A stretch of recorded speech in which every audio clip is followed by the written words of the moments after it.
We're in wonderful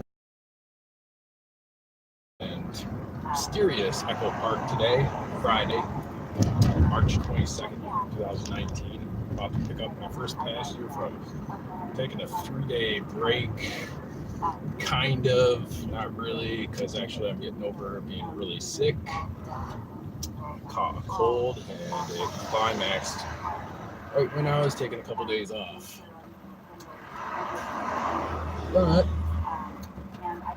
we'll see how fast we can warm up into the rideshare industry.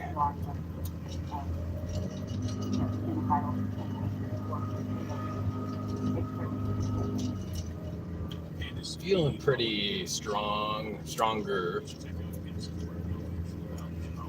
today, which is always good. The mind works better. Thank you so much for being back on our showcase. Thanks so much, Doug. Appreciate it. Take care. Staring into the abyss, so you don't have to. This Hey, what's up, Vic? how the world is. Much for you. Oh, I'm pretty good. Thank you. Driving around Echo Park. Oh, Echo Park, yeah, it's nice. Hey, I'd just like to let you know and get your permission. I'm experimenting with a show called People's Ride Live LA. Okay. And it's where we live stream rides and sometimes have interesting conversations, All right. sometimes just document people's going about their ordinary lives. Okay. And it's to help bring support and raise money for more democratic workplaces All right. in the gig economy, Okay. such as the rideshare industry. All right. Are you okay with it? I shared Cool. terribly. I wish I would have known before. Probably give me a couple of hearts. You look beautiful. Thank you. You must be a natural beauty. Oh, thank you.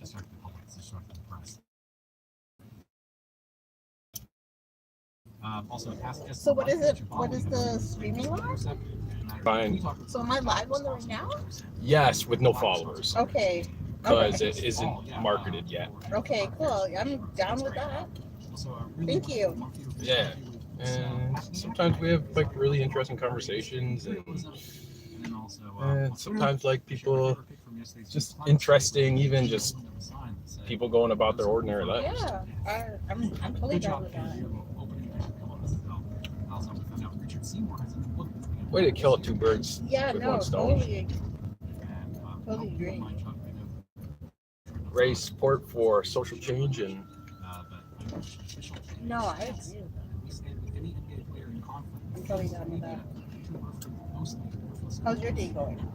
pretty good. You're my first ride and Oh, right get this started. Come from Palm Springs. Oh, you drove from there today? Yeah. Palm Springs. Wow. That's so, and then you're driving all day In LA area. Oh, wow. Okay. Yeah, I just went out there for a break, and because it's just beautiful, Yeah. spacious, and away from everything, and went out there for a few days, and Oh, nice. yeah, it's gorgeous. I did It's a lot of spring break, hiking. right? Is it? busy up there? It is busy up there. Yeah, it's spring break. The universities like Northridge and universities are out. So maybe that's why, Palm Springs. That's what it was, because it was a little more busier than usual. Yeah. I think that's what it is. The highway was nonstop. I was like, oh, that's what I wanted to get away that's from. What it is. That's what it is. This week, yeah. So I thought spring break was with Easter, but I guess we get out in March. It's like LAUSD, like my son, he gets out in April for spring break. Oh yeah. Yeah, they match it with Easter, so. If you do, leave a comment. I'll read yours. But some do it now in March. Yeah, they're like the universities. Some of the universities are out in colleges. What grade's your son in? He's in grade 5. Ah, okay, yeah. Yeah, he's almost done elementary. He's going to go to middle school. So. It's a big transition. He's ready for it. Is he? I don't know.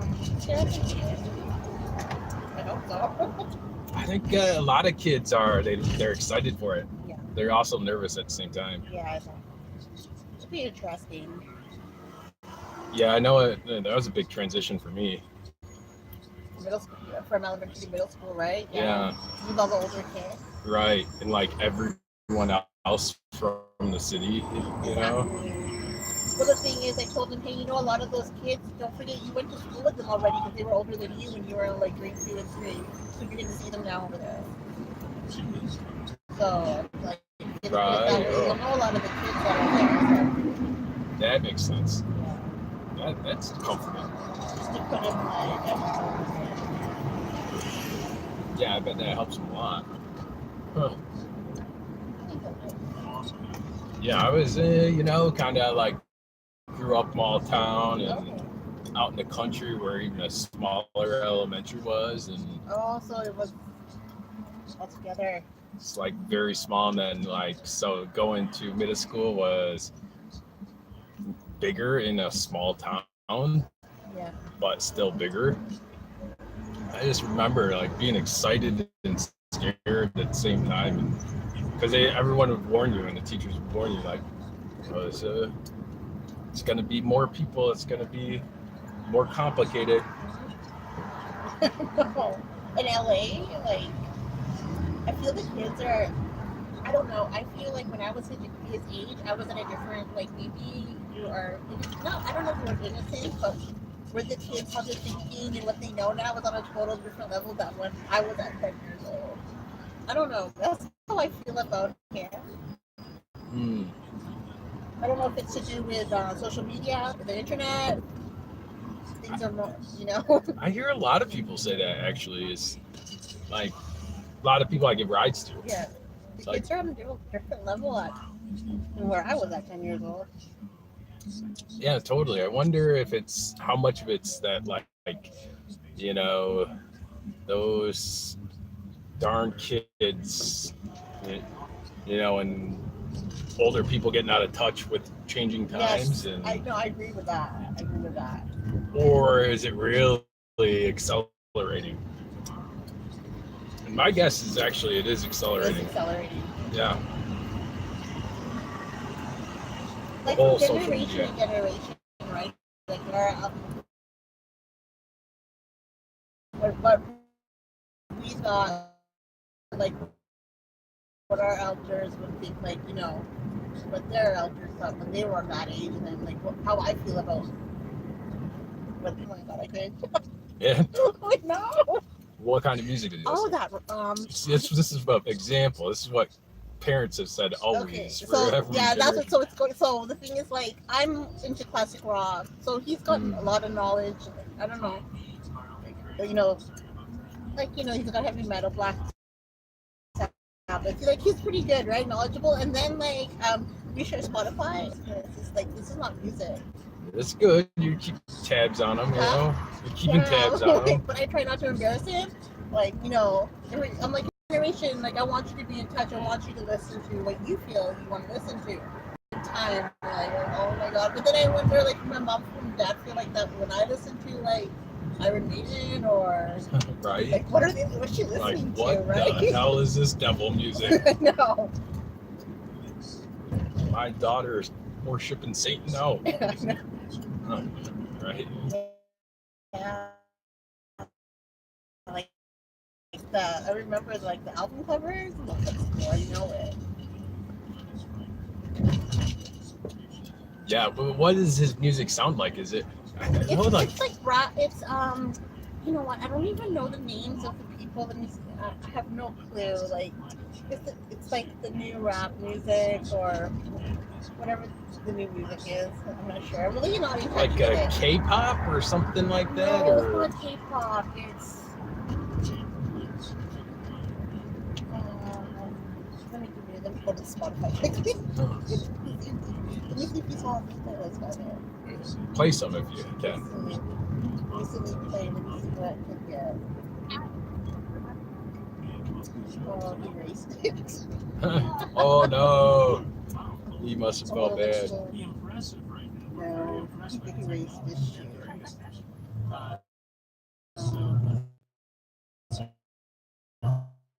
How is it compared to now rap? Like it's not. It's the same lyric. Oh my. What was I gonna say? Like it's not Justin Bieber. Like it's not. The lyrics are very vulgar. Some of the lyrics are vulgar lyrics. Which okay, I understand. You know, listening to that you, but it's like there's nothing left to this. Like what's it called? Imagination. Everything's out there. Like I can see that trend amongst. it's pretty much over. Like I told him that too. I said, you know, like I played some R&B music from back in the day, and I said, this is what like rap music was back then for us, and it wasn't vulgar back then, but it wasn't like what it is now. Yeah. Yeah, like, it's not Right. Straight, like you said, you know. straight, yeah. Nothing left to your And I imagination. can't really like stop him from listening to it, like you know what I mean. If I stop him, it's pretty much just gonna do it anyway. So Right, even more I'm so. in the know. All right, man. Thank you so much. Truth, you sound like a good mom. All right, take care. Thank you.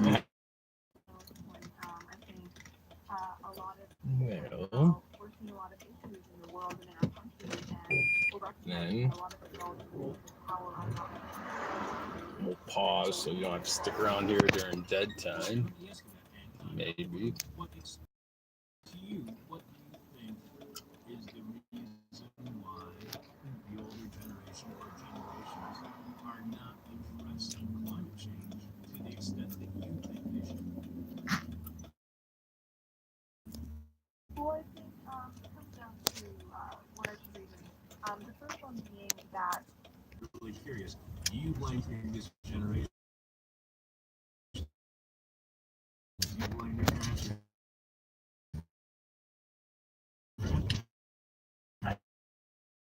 Actually, I changed my mind. Something that happened.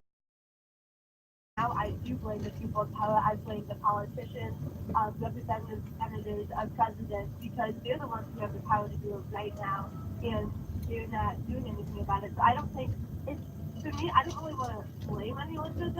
I just want change to happen now. I think it's a lot of people's fault, but it doesn't matter whose fault it is. We just need to change it. Well, Isabel, let me follow up on that with you. How much do you think blame can distract the anti-climate change movement?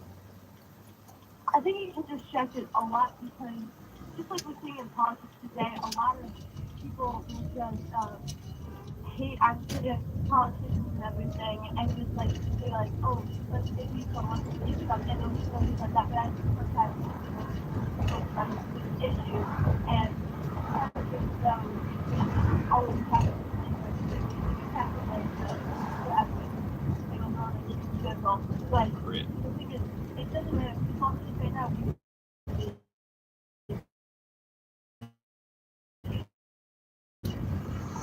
Anya, how much of that responsibility should be laid in the feet of the public, of us, for not doing enough to motivate governments to address climate change? How much is it our fault, collectively, because the majority of the public has not made it an issue, at least enough people to make a difference? How much is it our fault?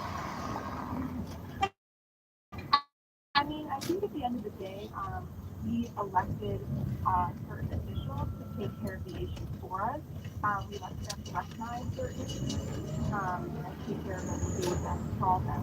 So I think at the end of the day, yes, our public and the public is involved. It's not about issues. We also elected officials for a reason. Recognize the major issues. For youth climate change reads, we are striking because marginalized communities across our nation, especially communities of color, disabled communities, low-income communities, are already disproportionately impacted by climate change. Isabella, how are the marginalized disproportionately affected by climate change? No, I don't feel like because yesterday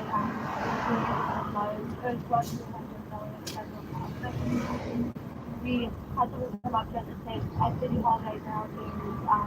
They're trying to decide they want to it's not important so that we like a lot of positions from a very wealthy and white neighborhood into a low income black and down community. So I think that's just one example of how they could really harmful chemicals. They will take advantage of the low income community. Barrel live from the UK.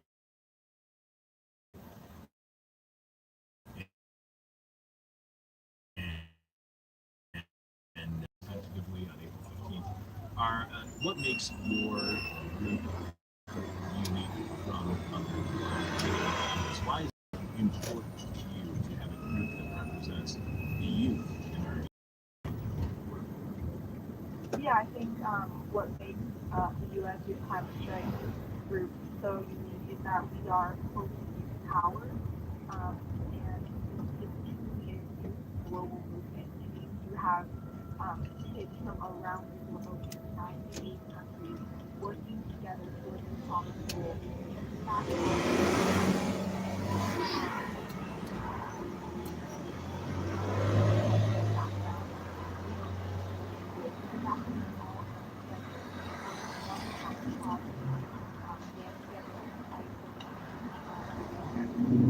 Isabella, the mission statement also reads, if the social order is disrupted, and the system is forced to face the crisis, does youth climate strike Walking fast. the same confrontational strategies for protests that has been seen in Black Lives Matter, Antifa, to Me Too movement, and even extinction in Hey, Arena. Thank you.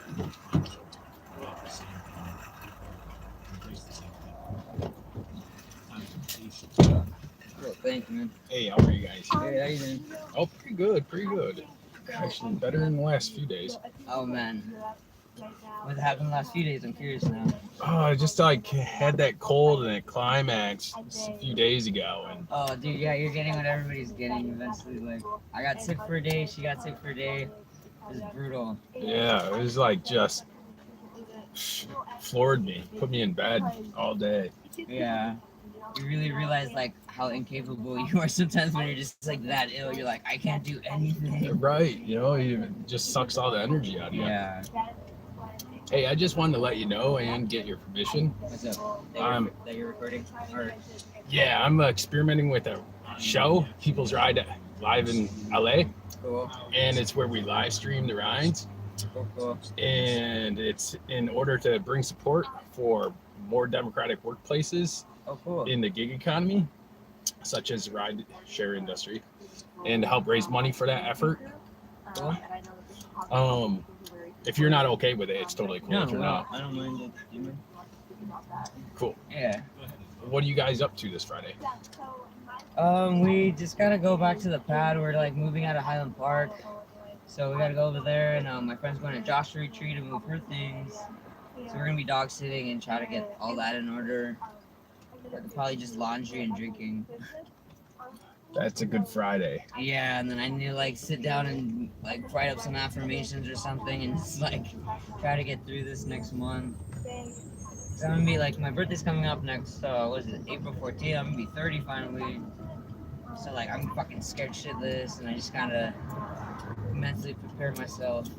I just tell myself it's okay where I'm at right now. It's gonna be okay. Like every decade is gonna be like that. Yeah. It's Yeah, always and like a couple of my we're- friends were all reaching 30, so I'm watching them fucking freak out and deal with it. So I'm like, okay, I'm seeing what to do and not to do, and like, but it's all gonna be cool. So I'd rather just like handle things and like be productive on a Friday than really worry about going out too much. Yeah, right. And you know, like you don't have to go out every night. Yeah. And every night on the weekend. Yeah, we do the spontaneous. I'd be like, fuck it, Tuesday we're getting fucked up or something. I'm like, just because it's a Tuesday.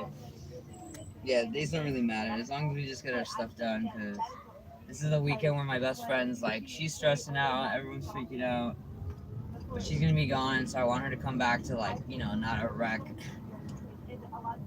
she's Right. been helping us like by like letting us stay there and stuff like, and just participate in all that extra, you know, just to have a place to kick it. Not asking That's for nice. much besides just help. Yeah, that's real nice for her. Yeah, I've known her since we were like 8, so like I've lived there prior to like, you know, going back and forth, but like this time around I had my lady come down from San Diego to like stay with me. So we're just like trying to figure everything out, and so that was like the first place she's like, you guys are totally welcome to be here, like just watch the dog, watch my kid, wash your dishes, fucking chill. Ah, that's nice, man. That's Yeah. you said you came down from San Diego? She moved up from San Diego. So that was pretty chill. That was like in December. So she's been like experiencing the whole LA thing, and I'm just like, yeah, it's pretty fucking different, but you know, we'll have a place soon. We'll have our own school, and I'll show you who is it, like, That's cool. or whatever. But you see who's who, and like who's not from here, even like. So she's just been like to meet some of my good friends, and then we get to just like go and meet some fucking other people. Right, there's a lot of people from all around the world here. Yeah, and it's cool to just get connections and stuff because she does hair, so like we're just trying to meet, you know, anyone who's willing to get their hair done, or just like other people who have their own spots, like it's the same experience. All right. Start your clientele list, get that Fuck built. yeah, she did my hair. She fucking did a bitchin' job. Yeah. This is like literally since like fuck. So I started fucking with my hair at like 14 or 15 when I got my first mohawk, and like dyeing it all the time. But like this is the best it's ever looked. Like I'm about to be 30, and she did a fucking bitchin' job. Yeah, wow. Yeah, I just have an off day today, so I'm like, I got the fucking sunglasses, the jacket, and the hat on. I'm like, I'm not feeling it. Yeah, right. You just want to kind of hide in the hole. Yeah, I'm like security blankets. Like, Yup. Feel like that some days. yeah. Since my mom got this lift for us, this is a pool, right? I'm not sure. I mean, we don't care either way, but I'm just saying, but. Oh, it's straight drop off? I think so. Oh, cool. Yeah, mom. That's awesome. This is taking like the shortcut ways, I guess. This is normally the way I would drive. Is it?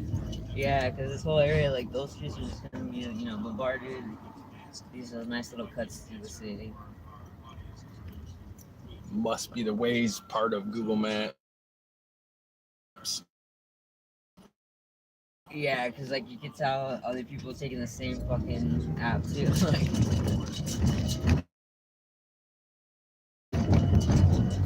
I love these hills in Echo Park, man. yeah, because like we used to kind of just go and just get lost in the hills. Like we went to Marshall down the street, Oh yeah. so we didn't want to be at school. We just like go and just get lost up in here and just start finding weird streets we've never seen before. So you're native to LA, huh?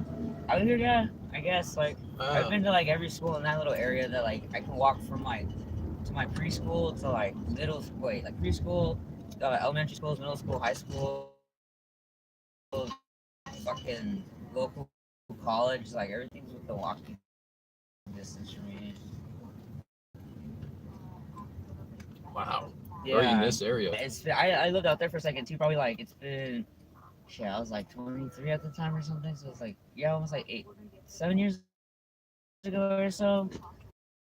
Cause that's when like we had the whole punk scene going on too, like very heavily there. So everyone I knew like either lived with me or like I went to their like punk house. But just to see like none of that exists anymore really. Like there's just like all these new bars, like all the local fucking holes in the wall are gone. Like there's still a few mom and pops fucking places. Like some poser punk stuff. Yeah, there's just like everything. Like nobody can afford this even. Like let alone caught dead. Industry likes to say that it is, but property is not forever. Yeah. Sometimes it's just best though, cause like right now too, my best friend's mom, she has like her store, 2 stores. She got her spot in Highland Park. She got a house in Joshua Tree. She just bought a place in Canada. Like, Oh wow. she's like, I don't know what to leave you guys when I'm fucking gone, but like, here's some places to stay. Wow. So she's really Well, been like, that's lucky for fuck, her. like, why don't we do this when we're all making money, like, at the time? Like, we're like, well, she's got it down. So we're always trying to, like, help repay her in some way. I'm just like, dude, she totally had the right idea, like, fucking 20 years ago, so when everything does change, we're just like, oh, we have at least some places to call home, and then if we're done with that, we're done with it. Like, cause like the spot we're staying at right now, like we've been there for like five years now. So it's finally just like we gotta go. We got like a dog, the landlord trip, like all this shit's gone down. We're just like fucking dude, we're just gonna like just. Was it the rent getting higher? It's not just a rent really. It's just like just what is it? It's just like my friend got a house in Joshua Tree also now. And like her kid's getting older, like her baby daddy's a shitbag and like bothers us. Like the neighborhood is getting different. Like the neighbors are either getting better or worse. Like How much? That's where I'm coming from. Is Palm Springs. oh no shit. Just like today, I just went out there for a break, and how much different is? I haven't been to Joshua Tree yet. How Joshua much? Tree is fucking. There's actually it's getting really cool. Like my friend was even trying to say it's like the new. Not necessarily LA because I would fucking hate that, but. I'm so sorry. Hello? Hello? That movie, يا أخوي. Почему? Мама меня это... Не, мама меня позвонила. Это Uber. Я сказала, мы домой идем. Не, баба. Окей, давай, выключи. But my grandma's like, you guys left? Yeah, she's like, you come back? I'm like, no. She's like, what the fuck? You say you're coming back? I'm like, for what? Like, that was just miscommunication, I guess. But it's, Joshua Tree, dude, it's getting really fucking cool, because my friend's dad used to live out there, so we went.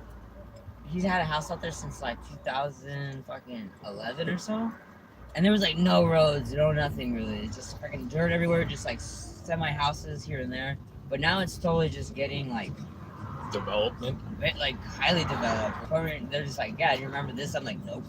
I remember just nothing out here, just seeing a bunch of rocks and being like, we're gonna go there today. And that's gonna be our 6-hour mission, like to those rocks and back. Like, and now there's like a bunch of fucking cool spots, like, and she's kind of in the not between Joshua Tree and Tom's, but it's like I forgot what exact area she's in between. But it's getting pretty developed. Like, it's just nice to see. There's fucking roads everywhere. There's this now. There's like I know that Joshua Tree's always been good for hiking. They say. Yeah, it's really fucking cool. We even went up there for New Year's. Like it was a trip because we woke up and it was snowing. So that totally that totally just like fucked my mind for a second. I was like, wait, what? Like, where am I? Yeah, and it was just. But now it's been snowing up there like more recently and stuff. But it's a whole different world. Like, and it's cool because it's only like a good 2.5 hours, 3 hours like away, like depending on traffic. But she goes back and forth because she still got her store, so it's nice to like have a getaway spot. Go out to the desert where it's hot or it's cold or whatever, but like you don't have to worry about fucking helicopters and traffic and just people just freaking out like or at least to a high degree, yeah. Cause like it kind of sucked. I heard like in Joshua Tree, like when the government shutdown happened, like people were going even to the national parks and just fucking destroying it and like really? ripping the trees out. What? Yeah, and so like I haven't gone back to see it myself. But I just kind of heard like, yeah, there's a lot of pissed off fucking people, like locals too, that I'm sure they're gonna be like, putting on their own like patrols and shit, like more like at least get more communal, like and developed in that like sense of like community and like we gotta just fucking all actually talk to each other. Can't it's like, yeah, you see your neighbor, you're like, hey, but they're like across the fucking road and like, you don't have many people like that close to you. But it's pretty chill, like definitely, and like she said, like fuck it, whatever happens in 5 years, like we'll always have a spot to live there. She got a little side house. Lucky you.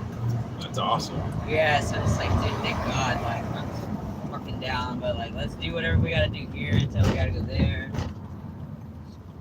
And she's even trying to do like how would I even say it? Like she's redeveloping her path to be kind of like her dream home, like, and we're just gonna go all like fucking desert goth mode and shit over there, like, cause Desert goth. That's yeah, a because good we're gonna be doing a lot of shit with the community, like the arts community, and like just having our own like pop-ups and stuff like that. So she wants to develop this place called like the Black Tambourine, and we're just gonna deck the whole place. It's an interesting kind of. It's hard to describe what look she's going for, but like Desert Goth would be some really fucking Say- desert stoner goth shit. Black tambourine. Yeah, Black Tambourine. That's what to call it. It's coming up soon, so like randomly one of these days, if that pops in your head, just look for it on Instagram or something and see where like it's going. For sure, man.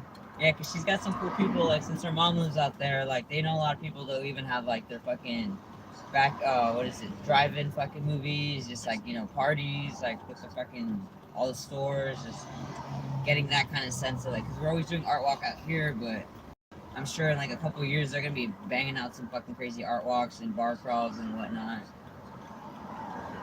Yeah, you do a lot of art yourself? I try to, like, I'm starting to get into it more, like, but I'm like a sporadic person. I'm like, I can't fucking ever finish anything. Ah, So yeah. like I'll go from drawing something to like creating something to fucking sewing something to like doing this to fucking that to like. You're a big picture person. Yeah, I'm all over the fucking place. And like now I've like stopped destroying my art and like trying to finish it, so I'm narrowing down my projects and starting a new one every time. Like if I fuck something up and I don't like it, like I'm like, okay, I need to learn how to fix it instead of being pissed and like throwing it out and like. Yeah, wasting all that time. Yeah, it was all that time and like all this shit, like just to like be like not satisfied with one tiny mistake. I'm like, it's gonna happen. If I want to learn how to fucking create more shit, I have to learn how to fix my shit. Like, 'cause other people are not even gonna notice it until I point it out, and even then they're like, dude, you're tripping. Like, Yeah. Oh wow. That's way meticulous. yeah. So I'm learning to actually get feedback and like from at least I'm like, you know, trying to learn how to get it from like people that inspire me too. So not just like some random opinion. I'm like, okay, this person means a lot. Like, so their opinion would actually, you know, help, like, reassure me that I'm on the right path or whatever. But we're all just like, that's what we're gonna be like trying to do out there. And like before we leave LA too, like everybody's just like, all our art walks and stuff. We want to have like some free classes of this or that, like, just learn from each other. Ah, that's cool. Yeah. Like if we don't get along in the future, whatever. But like, you know, everyone, we all got our fucking shit to do here. Like, welcome and like. Huh. Yeah, interesting philosophy. You know that. it's getting like weird as I go. Like, but I appreciate that. Well, that's very humane. Yeah, I fucking stress myself so much, dude. Like, I'm like literally that type of person. Like, I can't sleep at night if I like walk by somebody that like I knew I could have helped or just given them something or done something. Like, I will fucking think about that and shit for like all night. Just be like, oh, dude, why didn't I just why? So like, I try and like throughout the day, not just like because either way I can't sleep at night, but I'd rather like lay awake thinking about some like better shit than like why couldn't I do something about it when I have the opportunity to. Yeah, totally true. But it's like shit, man. Yeah, and sometimes There's I'm like, a lot of fuck this. helping out there. Yeah. Be more than a full-time job. Yeah, dude, I'm like a sympathetic person, but like I'm also really learning like where to like not get taken advantage of, like not to take advantage of my own fucking like, you know, sensitivity. Come on, dude, like yeah, you feel bad, but really like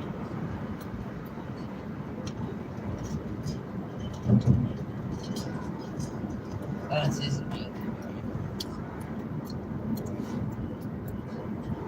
Yeah.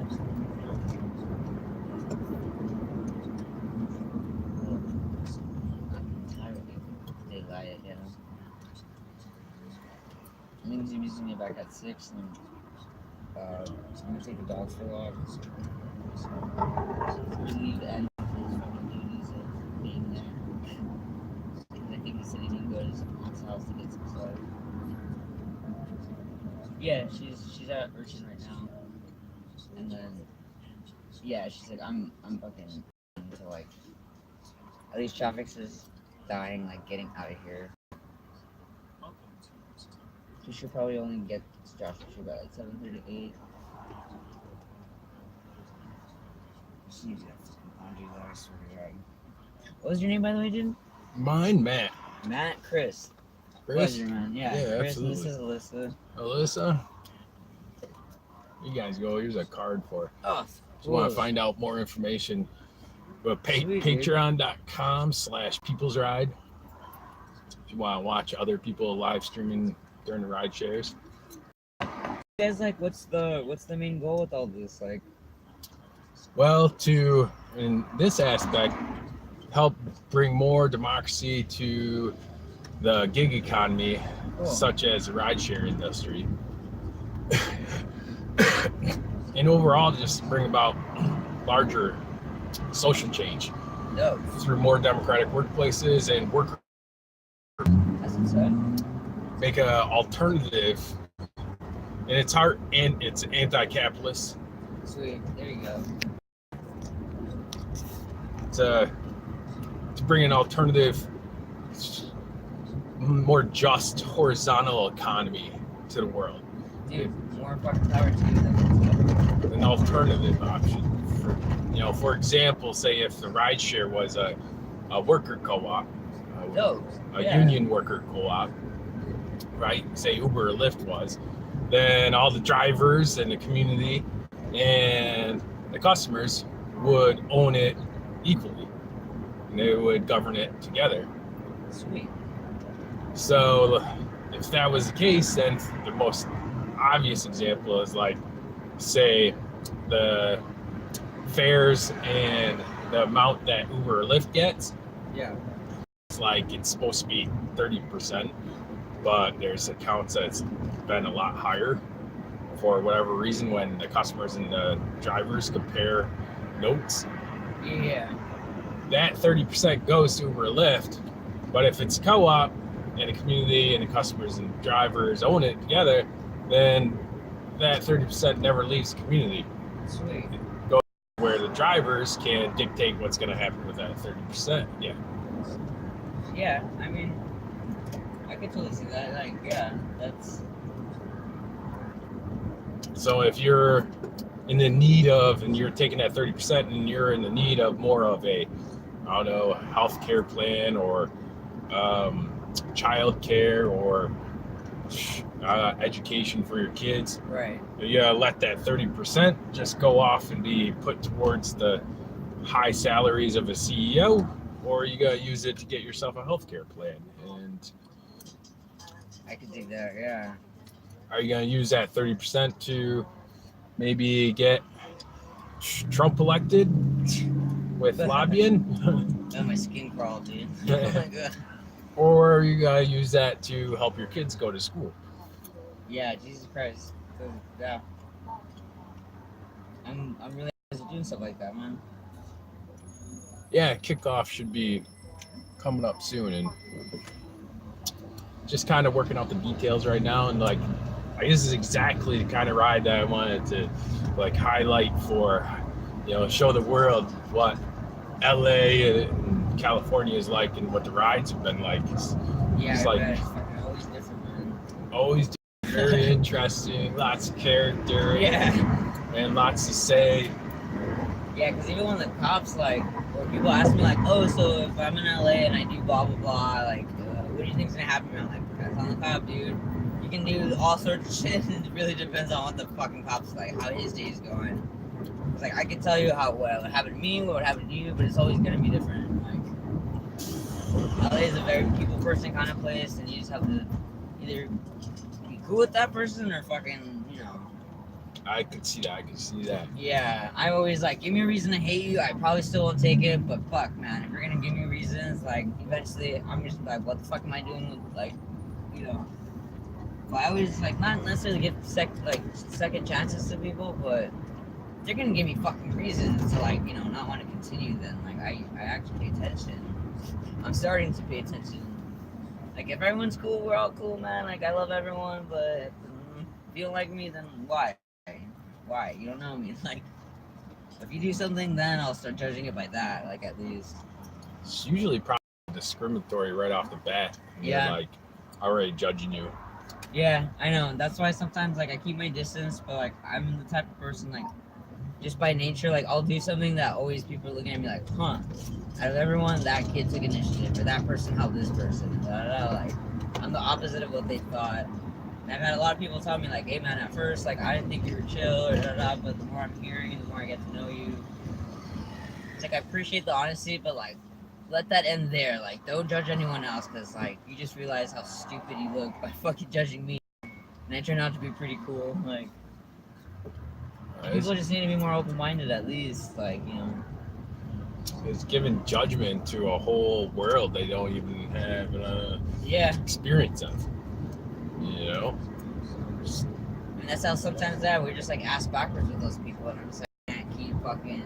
Why are we being, like, in the fucking Stone Age too? Like, why do you not like this person because of this? Like, why are you just having your own fucking... It's not even, like, your opinion shouldn't fucking, like, have an effect on everyone else, you know? Like, if you don't like that person, cool, stay away from them. Why is it fucking with me, fucking with them? Like, but I hate getting in the crossfire too when people just want to be shitheads. Like, I'm not there for that. Like, I didn't sign up for this. Like some petty disputes. Yeah. Like, I could, like, oh no, I'm gonna just like, but people would not ever walk through us. They'd always walk around us. And so they would laugh about that, being like, look at this shit, man. And they're like, we're like the sweetest fucking people in the neighborhood. And like, they're just walking by. There'd be like one badass old lady that would just like, excuse me, and like walk through us, and everybody just jumps out the way. We're like, oh, so sorry, ma'am. I was like, fuck yeah, dude. She doesn't give a fuck. She's just trying to get to where she's going, man. Like, other people are like, where it's just like, I try not to laugh at them because it just makes them more afraid of us, but. Takes that one badass lady. Yeah, I'm like, of course, the one person you wouldn't think would fucking, you know, would be frightened the most is like, fuck y'all, like. You little kids just need to be told to excuse me. Yeah, watch yourself. Have some fucking manners. I'm like, hey guys, move. Like, I tell them either way, but I'm like, I'm not gonna like try to wrangle like all these people. I'm not fucking circus freaking like. Yeah, right. Everyone's in their own fucking circus, like. What neighborhood is this? This is what is this? Lincoln Heights, maybe? Yeah, Lincoln Heights is down there, and then what the fuck is down here? I forget. Cypress Park. There we go, baby. Thank you. Yeah, Cypress Park, and then what is it like? Yeah, we just came from like Atwater, Frogtown. Mm-hmm. This is like the clusterfuck of it all. We're like a little past this ice cream truck right over here. Like Cypress Hill is? It's like Cypress Park. Cypress Park? Yeah, Cypress Park. Highland Park's over there. Glassville Park's on the other side of that hill. Mount Washington's in that hill. Like, it's just fucking all over the place. I always find this part really interesting. Yeah, dude, this part is just fucking shit. It's like the most interesting part of all of LA. But thank you, bro. Great spirit, man. Yeah. Oh, yeah, likewise. Hey, get on the Patreon and become a member, dude. Right yeah, for sure. Cool, You're a great ride. Have a good rest of the day. You too.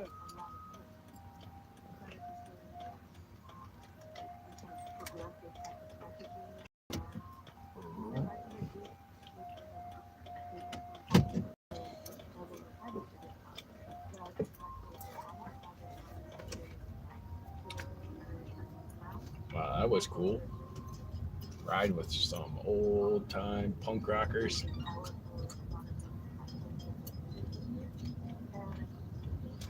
Always just keeping it real.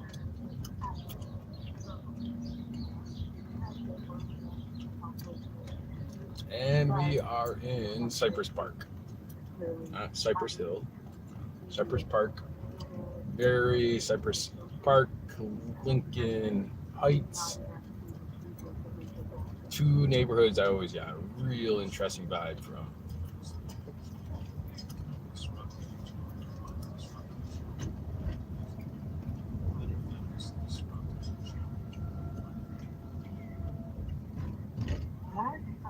Something that I saw a lot of is right before 2018, like 2000, maybe the end of 2015 and in 2016.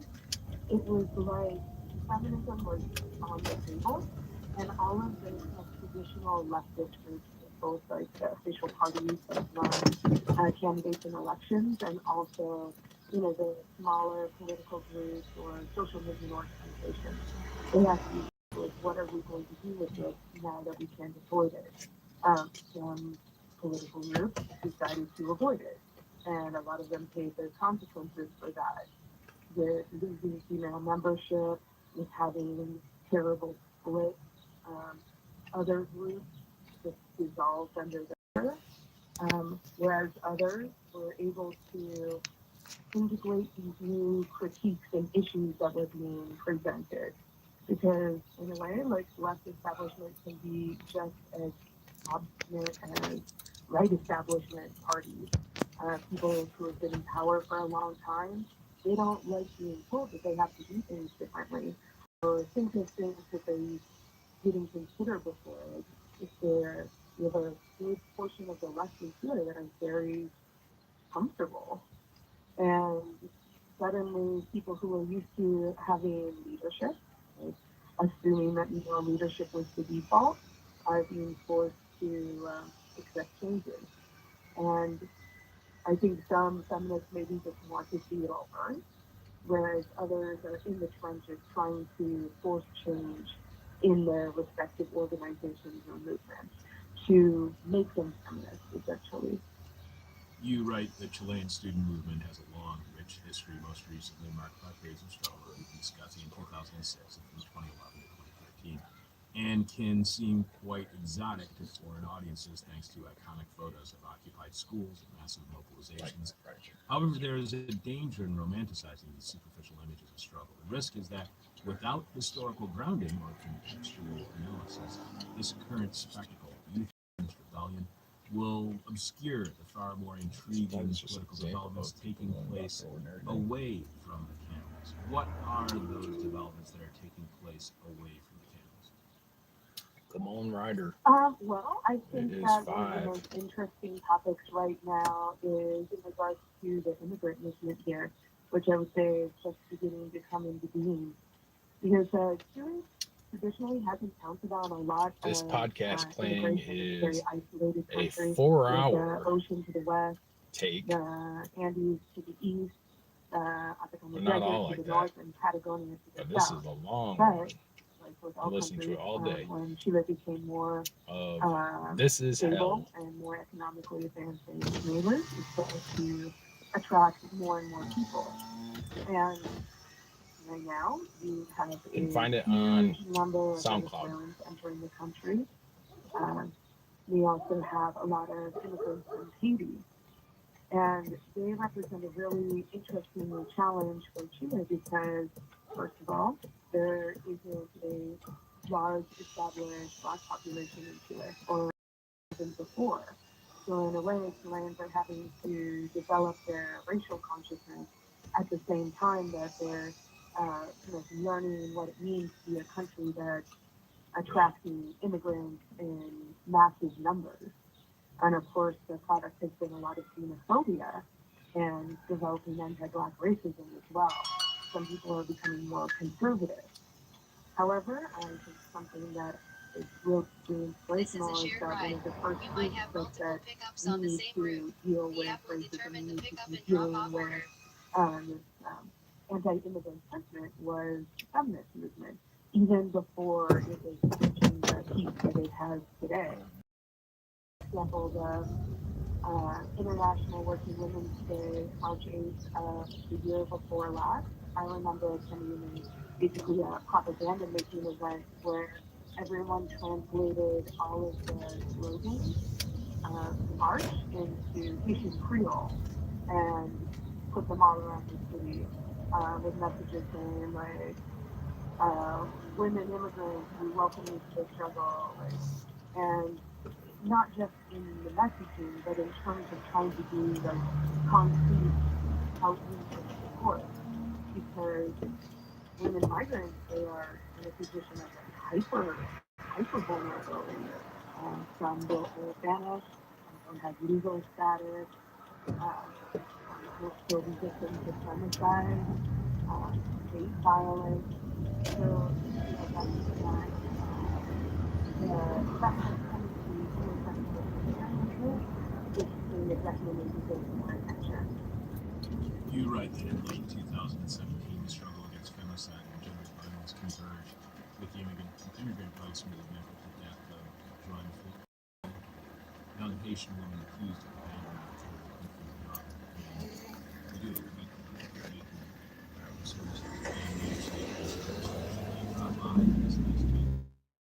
We see those with such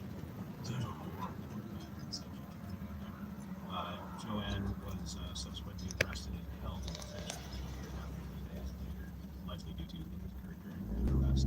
As a recent migrant who did not speak Spanish, Joanne was placed in a position of particular vulnerability with agents who explained her actions to the police and defend herself against her accusations. Her death has since become emblematic of the growing xenophobia problem, which is further exacerbated by anti-black racism,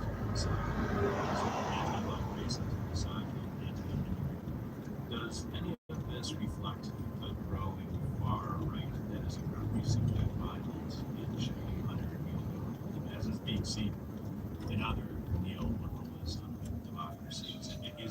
Are you seeing a rise of the far right in Chile? Short answer is yes. It's manifesting in a lot of different ways. Like, first of all, you have to think that like fascism never really went away here. Like the deal that a kind of institutional left made when democracy returned to Chile was that a lot of people were not going to get put in jail for their participation in the dictatorship, which means that you have people in Congress right now who are financial victims, openly, without shame. There are still communists who fascist ideologues up in the city in public places. So, in a way, like history of the far right of fascism here is also still it's like an unbroken uh, part of the chain coming from the dictatorship. But we've also seen some new developments here. Like, for example, in the last presidential election, we had a candidate, I would say fascist candidate. For politics. Hey, Paul, how you doing? Fine. Not too bad. Hey, I just wanted to let you know I'm experimenting with a show called People's Ride Live, and it is where we broadcast. It's to help bring support to democratic workplaces in the and help raise money for that effort. Would you be okay doing it? Yeah, that's fine. Yeah? All right, good. Just wanted to make sure you're okay with it. Yeah, it's okay. Have you had people not be okay with it before? More so okay with it than not, actually. I don't know if it's the LA area and stuff, but it looked like a pastor was just trying to call, but there's no other pastor but you.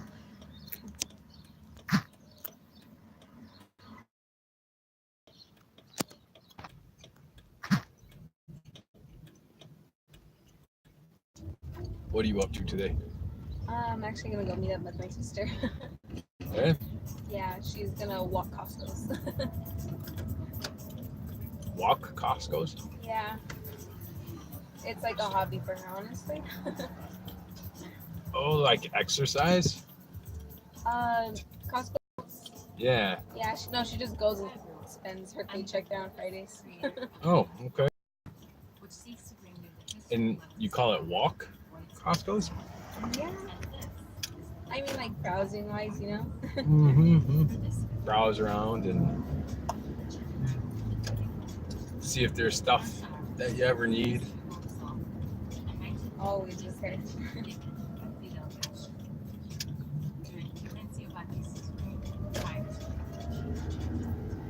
She must really love Costco's. She does. I feel like especially for her kids, if she goes get snacks and stuff like that. Oh, yeah. Then you got a ton of them. She actually has 3 kids. Oh, wow. So snacks are the key factor in our household. Yeah. They like to veg all day long. And I don't know how many of Especially after school. I'm going to say this word, but I highly recommend that people go ahead and engage with this document themselves because they're very engrossing tale, and I think that they will get a lot from it. I'm really excited about You've been that. doing lift long? Like a few years. Already. Yeah. A while. I enjoy people. I enjoy giving rides.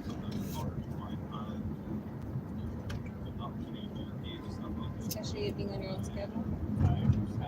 Yeah. Being gigs, you have to have all the constraints dictate what schedule you pick if you're doing it full time. Do you tend to do full time or maybe? Yeah, I think you drive yourself in the ground trying to make a living off it, really.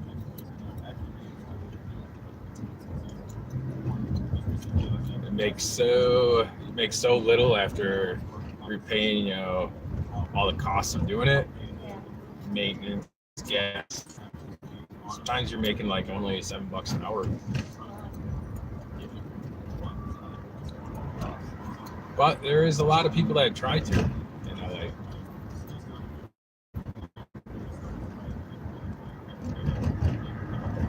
For a while like this to kind of cost your car, huh?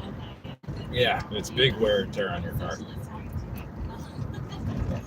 Luckily, these cars are really high quality, not known to have troubles. It's well taken care of. Easy maintenance.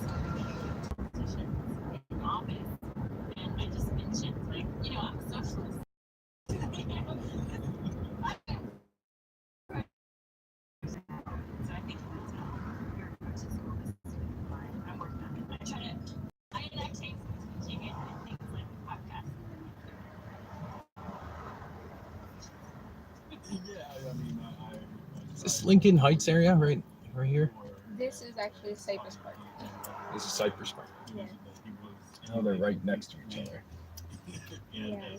I feel like Lincoln Heights is more back this way. We're heading to Glendale. Where are you from, Lincoln Heights? I'm from Highland Park, actually. Highland Park? Yeah. But back there was like Oh, that was my friend's house. friend's house. Yeah.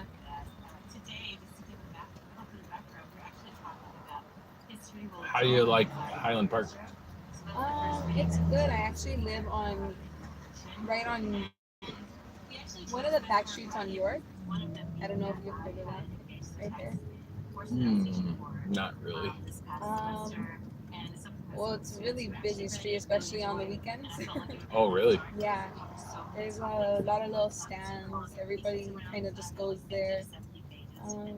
Oh, so like There's a lot busy of in a good way. restaurants. Oh, wow. Yeah. I feel like I need vegan lately. It's like some real light, healthy food. Head down to York. You eat vegan? I've gone and like had like whatever they have right there, like their booths. And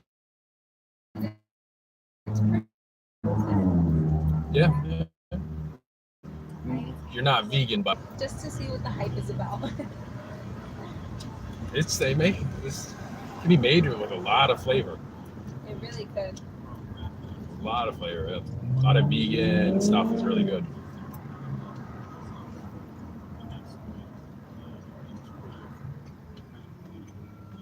But Highland Park is like, I don't know, like one of the last like really original LA areas, right? It's like Something like that. like really fighting off the gentrification. I wouldn't call it that. I feel York is very. I'm not sure how to word it, but they're very open to a lot of things. Yeah, Well, someone it's just that told me that area. it was like York is. Mm-hmm. It makes sense. I feel like maybe it'll probably just depend on what area exactly you're talking about. Hmm. I feel like I encounter a lot of native LAans there. Maybe not. Sorry. Like originally like born and raised. Yeah, a lot of people that stay within this area are like from their childhood, you know? Yeah. Yeah, and then kind of just stays within this area. Our family has actually always kind of been in Highland Park. Really? That's a lot of history. Yeah. My sisters now live in Glendale. I feel that's why Costco's her favorite. They have a huge Costco there. It's not the biggest, but it's a good one. A lot of people from Glendale shop at Costco's. Yeah.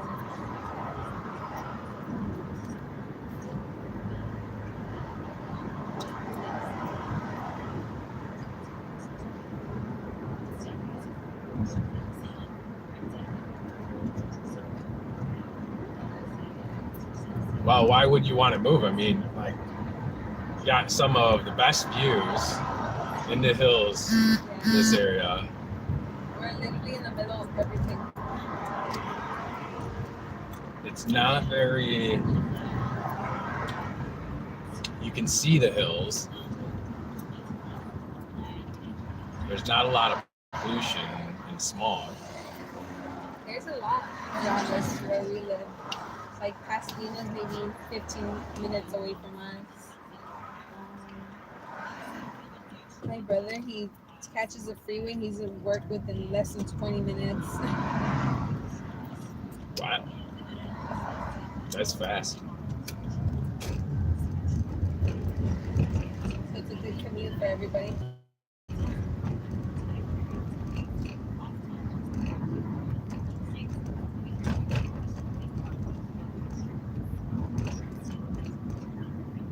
Easy to get around, good views.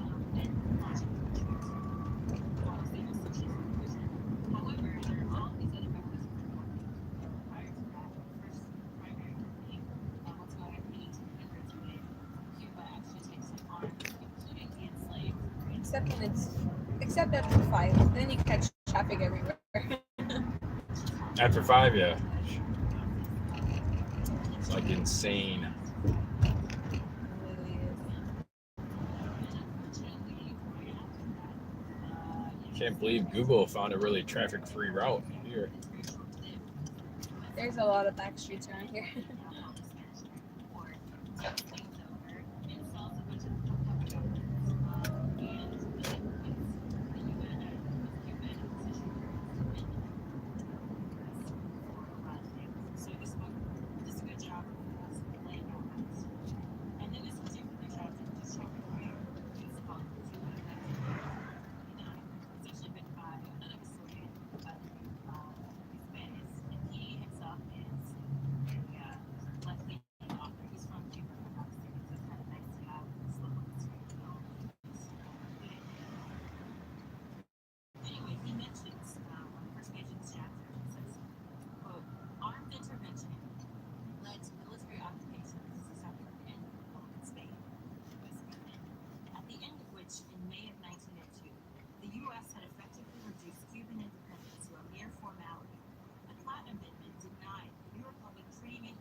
into the U.S. had invested $200 in Cuba.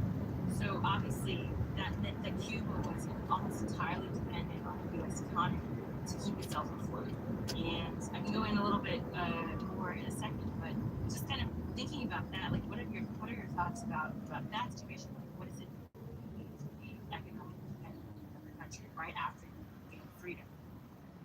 Well, I could see how there could be some, how one could fall into that in a way by buying into U.S. propaganda about what America represents, what it is, and the fierce freedom of capitalism and all of those kinds of concepts and ideas, how that could appeal to a nation newly proclaimed or newly claimed by a group of people that have adapted their way of life to a certain type of subservience that they've decided that they're going to end, but haven't necessarily figured out what they're going to replace it with. The United States, especially under the guise of the propaganda, could fit that hole pretty well. So I could see how there would be a desire to do that. But then, as well, and it's mentioned in Finkel's speech about the ownership of the assets, whether it's the land or some of the industry assets and so on and so forth, and the lack of industrialization and what that meant in the raw material aspect of that Cuba provided, rather than the building blocks of an industrialized civilization. I think all of those played a huge role in leaving the Cuban people ready for another revolution so quickly. I mean, it's interesting too because what ends up happening is, you're talking about like leaving things as they were to set up population for being right revolution.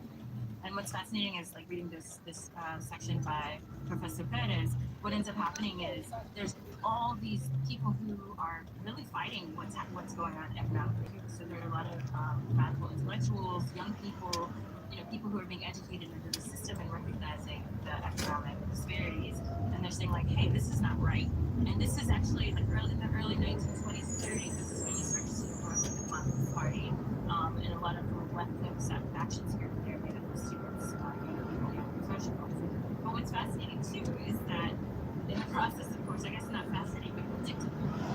In the process of these movements getting their wings, you start to see more and more U.S. crackdowns and political interventions, as we like to say, in terms of coups, right? At the moment that they start electing people who are more left-leaning, the U.S. steps in. They actually have an ambassador who starts training military operatives, one of whom is Batista, obviously, and Fidel Castro is the overthrow. But he starts propping up these leaders and supporting these leaders that really don't have the interests of the Cuban people at heart.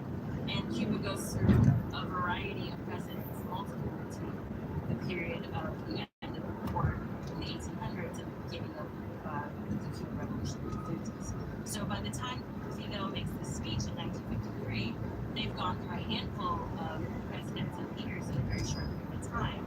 And he's recognizing that Batista, at this time actually in 1953, is right after Batista actually engaged in a coup to overthrow, which was US back, to overthrow a democratically elected president who was of an opposition party. So there's a lot of upheaval, and that's what he's responding to. But what's sad is that while it does seem like it would be the perfect time to overthrow the government and that the people would be backing him, and this is something that we can talk about a little bit later because he does mention it, Castro mentions it. Professor Perez argues that because of all the political upheaval, people were growing indifferent. So they were like, there's nothing really that we can do, right? The U.S. is going to step in and overthrow it. I think she sent you straight, actually. Looks like yours option goes straight. Should I try? Yeah, I'm not sure I'm gonna be able to and make that it. people would be behind him, but at the same time, the history shows that some people had grown really despondent and kind of and like if not, trying to just like normal route would be to go straight. Mm-hmm. Given the chance of winning the fight.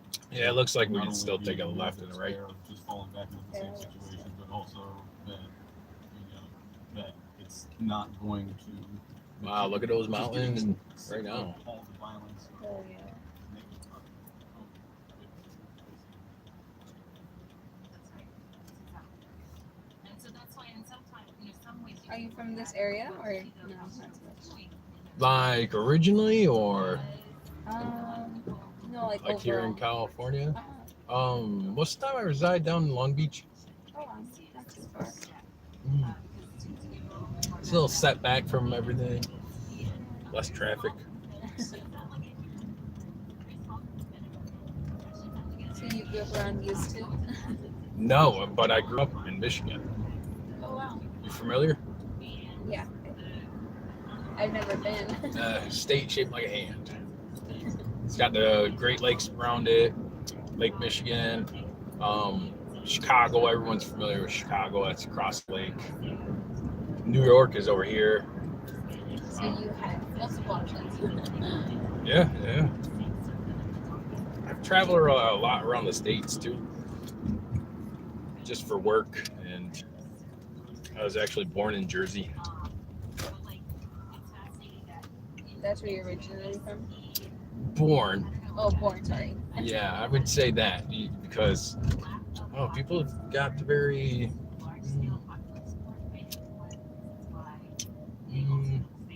non-fluid lives, really a lot of times.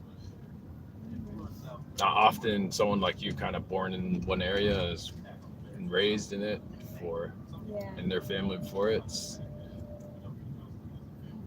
not always that situation. Yeah. I was born in Jersey, raised in Michigan, and yeah.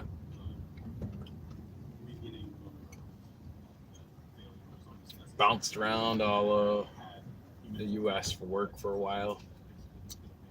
Got my grad degree in University of Massachusetts. Lived there for a few years. So you got the opportunity to somewhat travel? Yeah.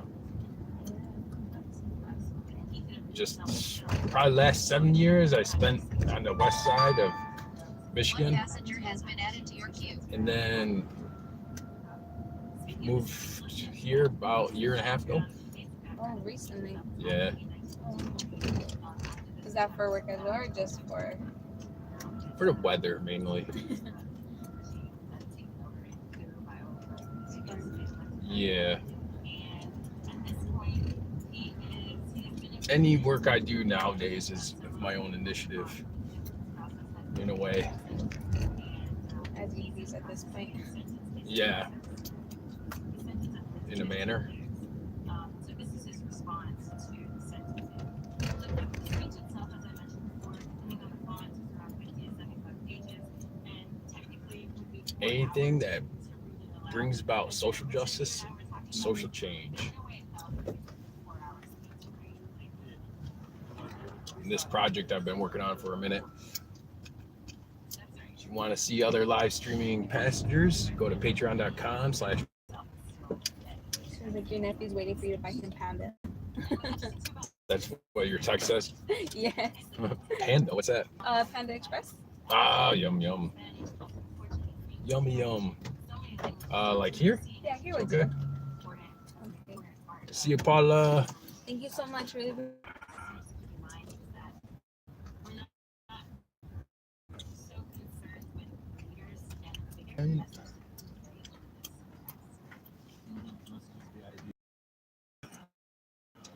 See if we can get this introduction down without fumbling it. Technological issues. Who we got next? Sean. Chinning.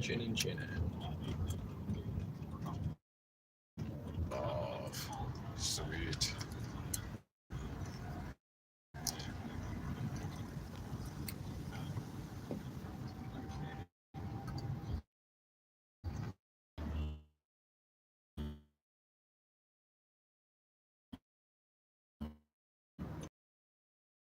Yes, just in time. Yeah. Well, first of all, was I saying it's okay to live stream this ride? Yeah, absolutely. Awesome. We're bringing support for more democratic workplaces and helping raise money. And sometimes we have ordinary conversations. Sometimes we have really good conversations. Okay, no pressure.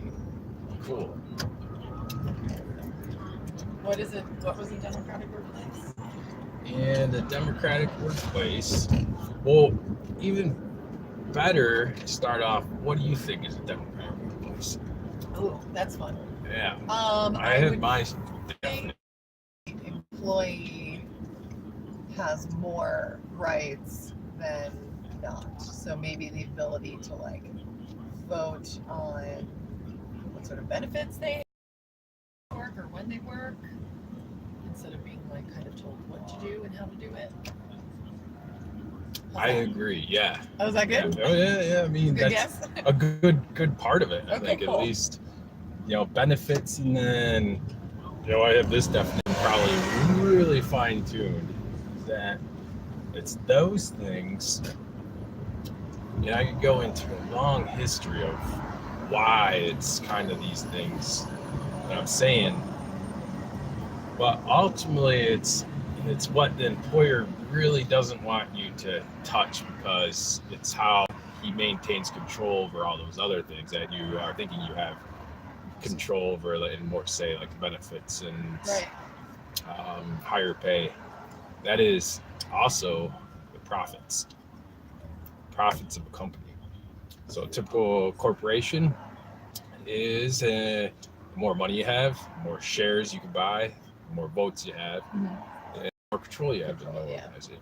So hence you end up only with a handful of the richest shareholders and board of directors being in control, and you essentially go to a dictatorship every time you go to work. Huh.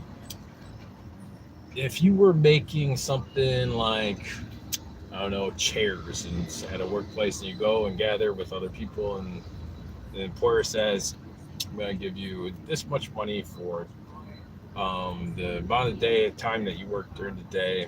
You're going to do exactly what I say during that time and produce these chairs. And you produce these chairs, and, kind of by the end of that day, you give over those chairs to the employer, because you made that deal that you're going to do what he said In exchange. in exchange for that day. And he takes those chairs, and importantly, it's kind of distinction. He takes those chairs and he goes and sells them on the market, and he takes the money he makes and he replenishes all the materials used to make those chairs that were used up. Process. He pays labor power. That's what he's buying from you to work on those chairs. And after he's done with all those expenses, then pockets that as profit. Okay. And then what he does with that profit is everything and anything of his decision. Right. And what does he go do with it? You see the results of it in our society and around the world. Mass accumulation of wealth Stuff. is in a few of hands of very few. And what do? Is they go and pay the lobbyists to go talk to the elected officials that they want to see elected. Right. They pass the laws that they want to see. They undo something like the Glass-Steagall Act that was part of the economic collapse in 2007, 2008. Protect their interests. Yeah. Glass-Steagall Act kept high-risk investments separate from just mundane, regular investments. And they do stuff like undoing, maybe trying to undo workman's comp, or having unemployment. Don't, push forward the profitability of the business would be cut. Things, that cost It's like expense, that type of stuff. the business more money, Yeah.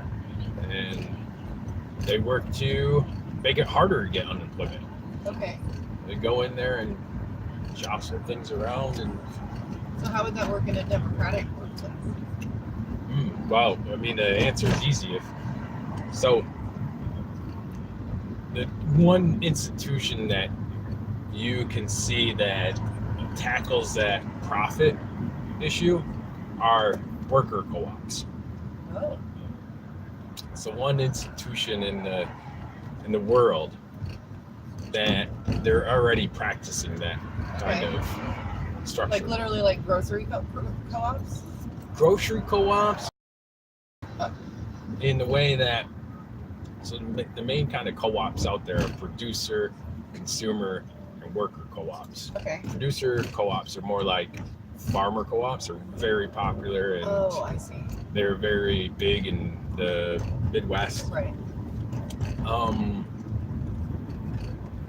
And a consumer co-op, best example of, is like the consumers own the co-op, right? So it's the customers that are voting on the things and owning it, Cool. not necessarily the people that work there. Okay. And say the best example, if you took like a beer co-op, how it's different than a worker co-op.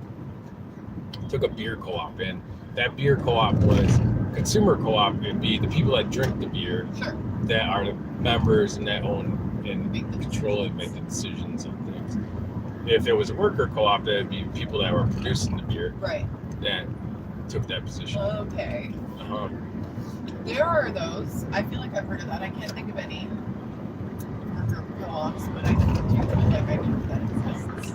One of the biggest examples is Mondragon. Is what? Mondragon. It's 80,000 member, multi-billion-dollar company out in Spain, the Basque region. It was started with the help of a Catholic priest, Father Manzetti, around the end time of World War II and the end of Franco's rule. And it was really poor and devastated area. They got around and they said, we're going to wait forever for capitalists to come and try to make things better. So what can we do to make things better ourselves? And they started producing things like fridges and stoves, everything in the town. It's a whole, Now the town is a utopia.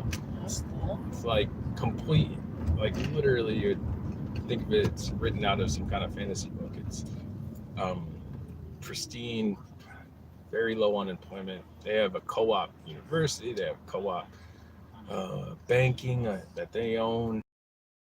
Sounds nice. And everything's flipped upside down where it's not the directors and a few shareholders telling everyone else. Right. That's still to this day? That's what that's like? Yeah. Wow. It's the mass membership. What is it called? Mondragon out of Spain.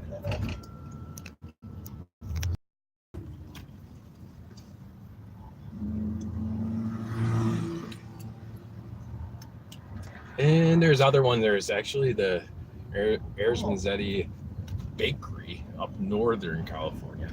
Okay. Which is a worker co-op. There is a union worker co-op here called Pacific Electric, which is probably the most successful example given around in this area. Okay, that's cool. Mm-hmm. I feel like that sounds like a good thing to do. I don't know why we wouldn't do that. Yeah, right. People have more of their own personal vested interest in the success of a thing. Seems like it's beneficial for everybody. Yeah, who wants to be a servant when they go into work? Yeah. I'll get that I feel anyway. like you got skin in the game. That's interesting. Get to use your imaginative and creative capacities to produce the things that you have to do every day, all day long. Why not? So what would be like a successful step forward for the efforts that you're doing related to the democratic workplace and wanting to draw attention to it? Good question. What do you think would be? Well, are there any reasons, like, what if, I don't know, maybe there's the ability to like put elected officials who believe in those types of things, and then they can pass laws that can maybe give like tax breaks to companies that run their companies that way. Or I don't know what else I would do. Yeah, that's good thinking. Is how can you use the Use legislation, the system for the good. system for Yeah. good, and in a kung fu style, Yeah. its own weight against Yeah. itself. I mean, that's what Republicans been doing for Right. all the beginning of time, and yeah, they've done that in a few states. That's cool. Are there states that are better at this than others? Denver, Colorado is like the Delaware for Really? the capitalist That's corporation, interesting. but for a co-op economy. It's Very like cool. they have tons of great legislation. It's easy to make for co-op, and surprise, Denver, Colorado. That's interesting. There's like 12 other states that actually have co-op legislation. California is one of them, Sure. actually. And obviously, in Massachusetts, the big one is, More liberal states. and Exclusively, probably liberal states. the bookends and Sure. Spirit, and then so yeah, like they have a legislation in place that you can make a co-op to bring more momentum to the movement. I think is like the question is to that idea and concept.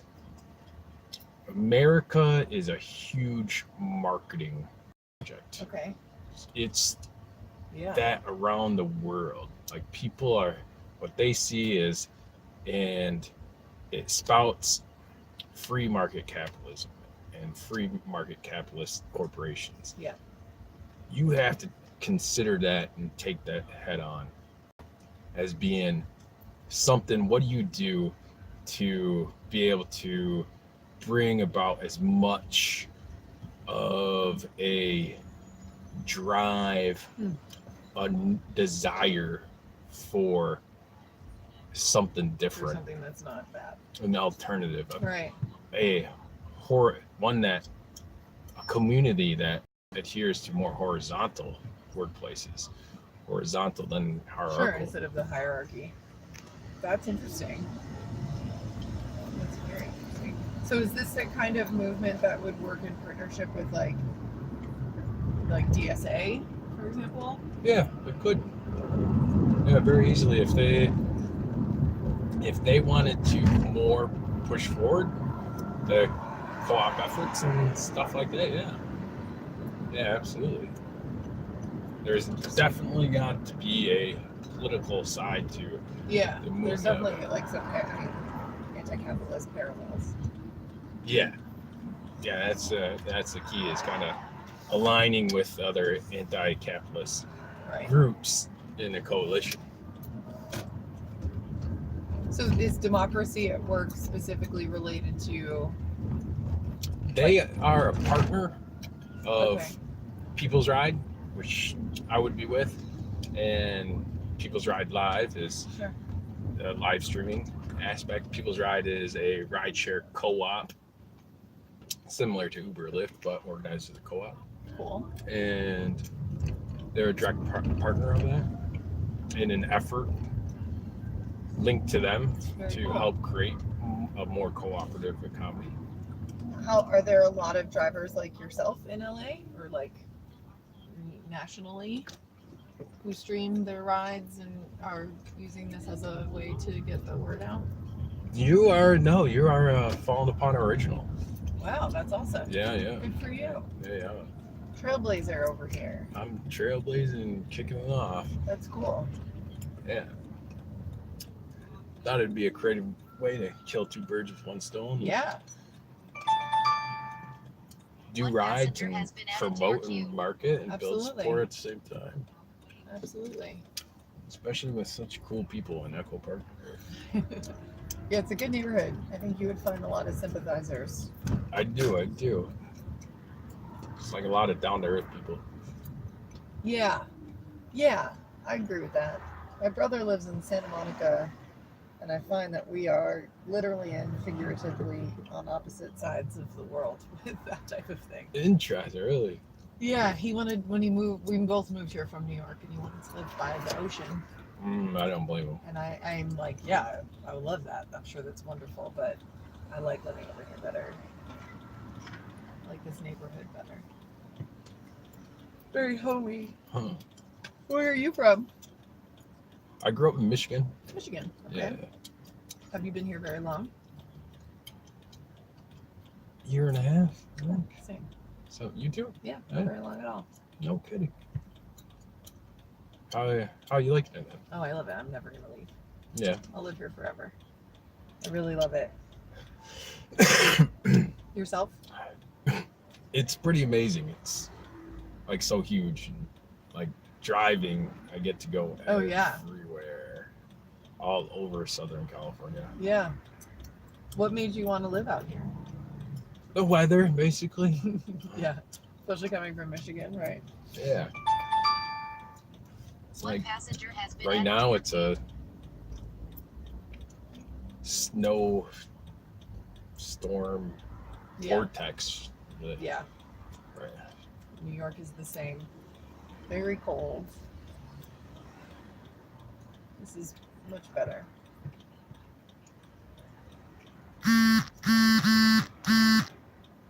But you got a sympathizer right here on the corner. His defend socialism sign. What does the rest of that say? Defend socialism.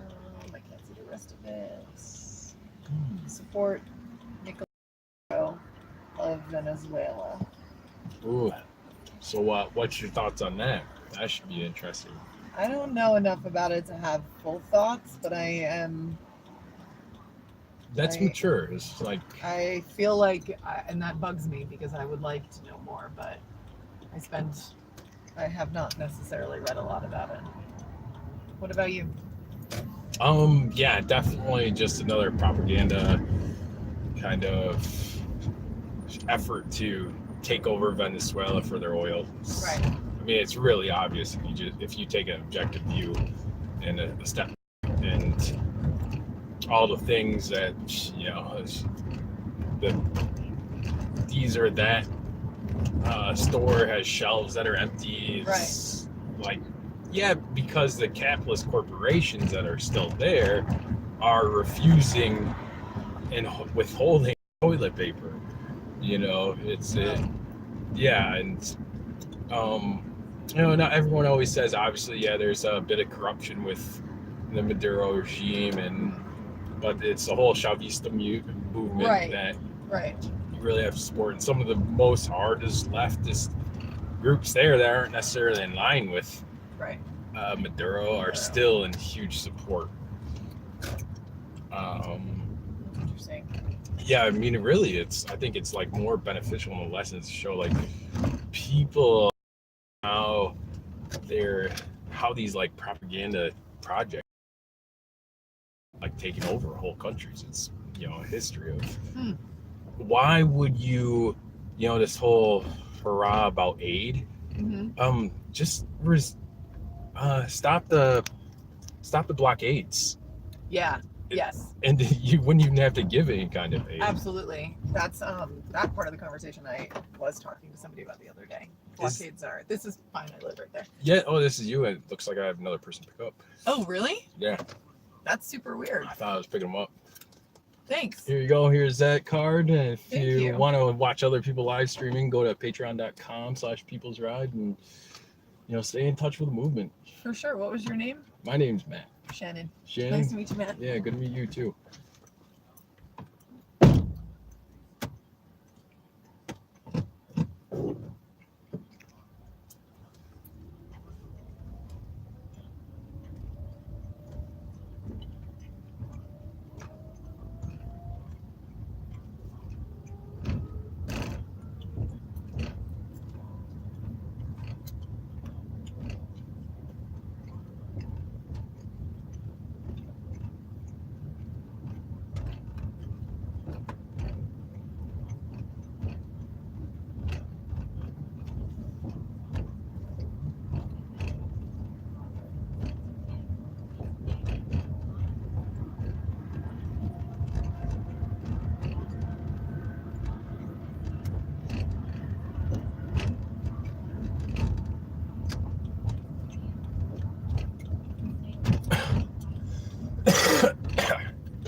by the people who are actually doing the work. It is important to note that he's not advocating for collective ownership per se, or the abolishment of private property, but to a redistribution as it stands. And this plays into, essentially, as we talked about earlier, the U.S. interest held a larger portion ownership interest of a lot of the most valuable Cuban land, sugar plantations and so forth, some of the banana fields, so on and so forth, the other farming and limited industrial equipment was often developed not by the people that were working it and turning profit out of it, but money interest in the United States. Right. And that's also what the third and fourth revolutionary law actually get at. Because he says, for example, the third revolutionary law would have granted workers and employees the right to share 30% of the profits of the large industrial, mercantile, and mining enterprises, including sugar mills. And then number 4, he says that the fourth revolutionary law would have granted all sugar planters the right to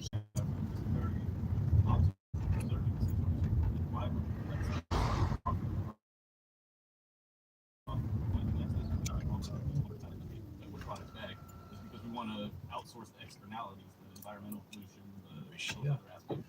But that wasn't what was even transpiring in the Cuban situation. It's not as if the reason that the industry wasn't there was to preserve. Hey, Lucia. But as more of an exploitative way in order to extract more. You off to work? Yes, I go back. Hey, I just wanted to let you know and get your permission. I'm experimenting with a show called People's Ride Live, and it is where we live stream the rides to help build support and raise money for more democratic workplaces inside the gig economy, like the rideshare industry. Are you okay with that? I'm sorry, I'm confused. We live stream the rides. Oh, okay. Yeah. Okay. Only if you are okay with it, to help bring support for and to raise money.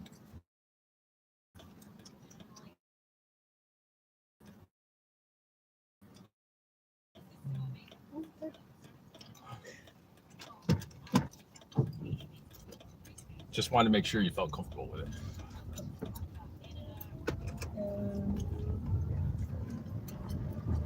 You looking forward to work? Sorry? You looking forward to it? Or what is it? Program or just I don't know. I confused. I don't understand. Sorry. Oh.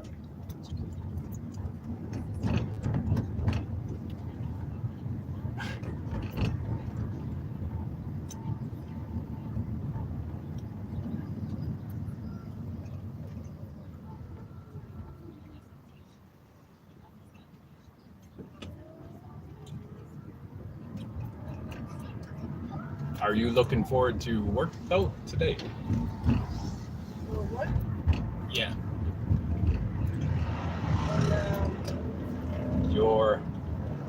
And, where do you trabajo? my work is a restaurant. Oh. I am server. It's a Mexican restaurant. Yummy food. Yes. And I see every day the food, same food. Sometimes, but that's good food. The burritos, enchiladas, tacos, Tostadas. tostadas. Yeah.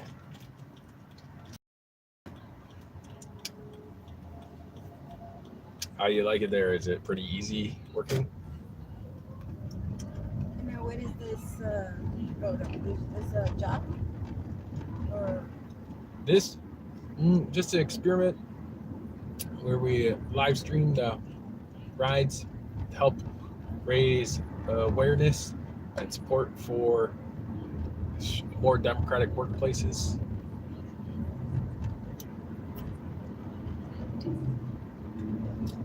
And more co-ops in the gig economy. Gig economy like ride shares, a co-op is an organization. If you are a member, you own and also govern it equally with the other members that are part of the co-op. Maybe for my son, that come for my son. Maybe Oh yeah, he like new experience. yeah, yeah, definitely.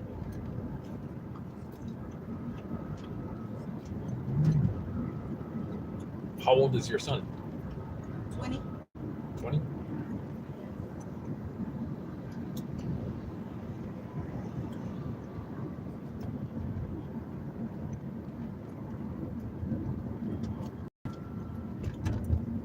How's your experience in Lyft? Good. It's okay. I mean, it's just like another corporate job. I like people, I like driving, but still you don't make much money off it. I mean, like in all reality, actually, they get a hell of a deal. You're termed an independent contractor.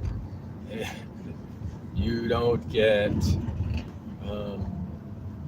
they don't pay into workman's compensation. They don't pay into unemployment. They don't pay into Social Security. You have no benefits. Like, if you need a day off, when understood everything I was saying, but a lot to hunt for, a lot to desire. It's a little bit different. Yeah, that kind of.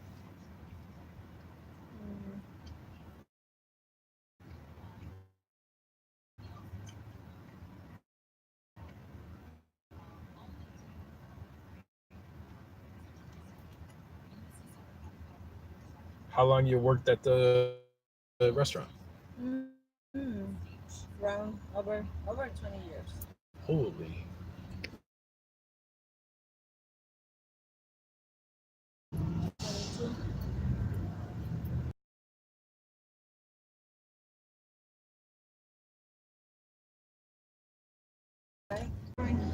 This putting just reported the tips on the credit. I get the cash all day a day. Otherwise, you get like cash Yeah, right away. and other restaurants maybe different. Uh, the now it's make it different. Put in the tips and the checker stop, and it's different. It's too much deductions for the state. And I worked in another place in Wolf.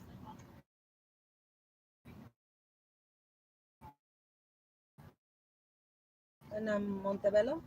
No, nice. It's the same. I get the money all day, all day. That's more easy for me. Did you work those at the same time? Both, or did you switch, work there and then come back? Switch. Today I go in at work. Now I come in late for my other job, but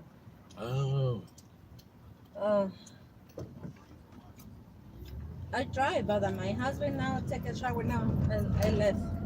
I'm waiting for you. But he go to work to Santa Monica. Oh. He get a time, and I need to go to my job. But I need to get more time. I remember now it's traffic. When I get my car, I go out there and it's fast. 7 minutes stay in my work. Wow. Yeah. That's It's all it better took you for make you. a right. Is it? Yeah, make a right, and the Wetmore Street make a left. It's more easy. It's direct.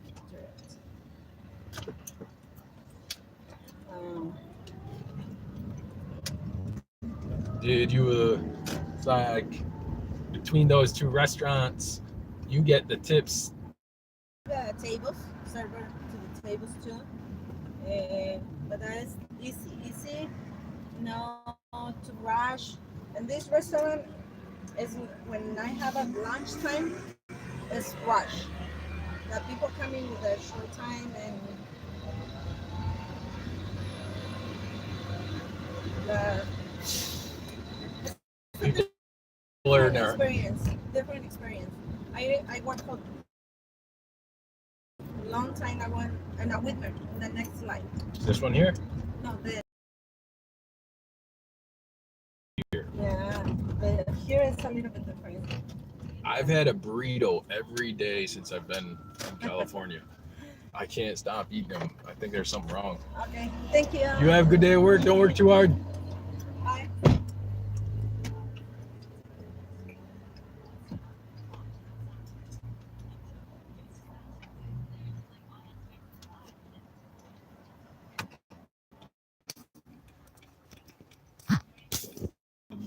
It looks like he's just using the growth population, in which case the United States unemployment is much higher than the propaganda. In reality, almost half the population of the United States is Right. Yeah, it's like people who just aren't even making the stats. You know? yeah, there's like depending on how you count it, you can arrive at all different types of numbers, but it boils down to like You are listening working to age, Left so they cut Pocket. people off of, History will off absolve over thee. 65, you know, lots of people over 65 are Podcast that having can to be work found more to make on ends Sound. meet, like, so they're SoundCloud. boosting up the employment numbers rather than being seen as the drag. It is a There's podcast so much manipulation going on the Cuban Revolution as and presented Fidel to Castro. us that it's I could easily see how among that and other aspects that he describes that the situation in the United States is worse, and other places where, as it's described in Cuba, is worse than we may see it today in the United States. Right, especially considering again that we have so much economic power. Like it's Yeah. even more of a crime against the population that we're not, you know, like feeding people and we're not clothing people and there's not a roof over some people's heads. Like there's just no excuse at all, like none, zero in this case. As we sort of come to the close of the piece, I wanted to ask you a bit about your thoughts of some aspects of, some aspects of it. Some things that I kind of gave a little side eye to that I think are worth discussing, and also if you had some side eye moments in the speech, because we've mainly been positive about it, right? But there were some things that I said, well, I don't know, this is worth a little deeper discussion. So let's go into that, and then we can also talk a little bit more towards the end about how readers themselves can get involved with reading along with us and sending us their questions and comments for us to talk about in the next episode. Sounds great. So something that comes up that I was taken aback by is, first of all, his defense of soldiers, and we should probably talk about why he defends the soldiers. But that was something that I was kind of surprised by, and was wondering if he felt sincerely or if he's again sort of making an appeal to power to gain sympathy towards his cause. And then secondly, I felt this massive absence of a discussion of slavery. And of course, he talks a lot about exploitation by landowners and things like that, which I think is a reference to the extenuating circumstances that are very comparable to slavery by a lot of Cuban peasants that continue from the period of slavery into the present, or at least the present for him at the time. But I was just surprised that he sort of leans on a lot of historical moments in Cuban history, like the oppression of indigenous groups and the exploitation of workers and the violence that's committed by the Spanish and then later the U.S. Americans against Cubans. But he just completely oversteps the issue of slavery. He doesn't list it in his sort of moment where he's talking about the oppression that Cubans have faced. And I found myself wondering about that.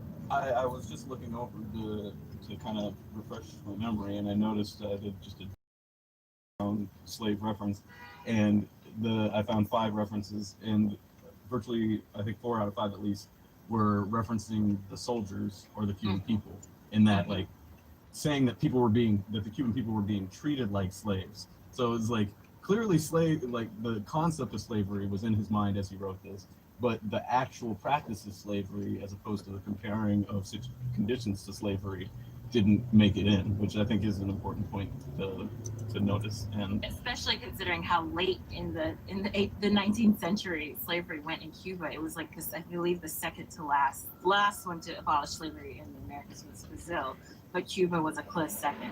So it's kind of a glaring absence. Yeah, it was relevant and topical, and its absence is a bit of an indictment of at least a blind spot of some sort, at minimum, of history, of people looking at it in the future. But because we could give the credence of the idea that he was speaking to a specific audience, and that this particular part was to appeal towards the westernized and the white supremacy aspect of that was still influential throughout Cuba. Ideas that were circulating. And certainly the judge in this Mhm. trial, right, is not a black guy, right? The Yeah. judge is We're most pretty likely confident to say that. Yeah, I do too. I would bet my right and left arm that the judge is a man of Spanish descent, most likely white, etc. So I think that there's again that little tick that he has throughout the speech to kind of play up his I don't know, like the status, and to kind of appeal to the power in that way, which yeah. And you mentioned also with the soldiers, there's a quote that I pulled that is relevant to that. It says, quote, "What a great sense of honor these modest army technicians and professionals had, who did not distort the facts before the court," speaking of the soldiers of the military that testified in court, "but gave their reports adhering to the strictest truth. These surely are soldiers who honor their uniforms. These surely are men. Neither a real soldier nor a true man can degrade his code of honor with lies and crime."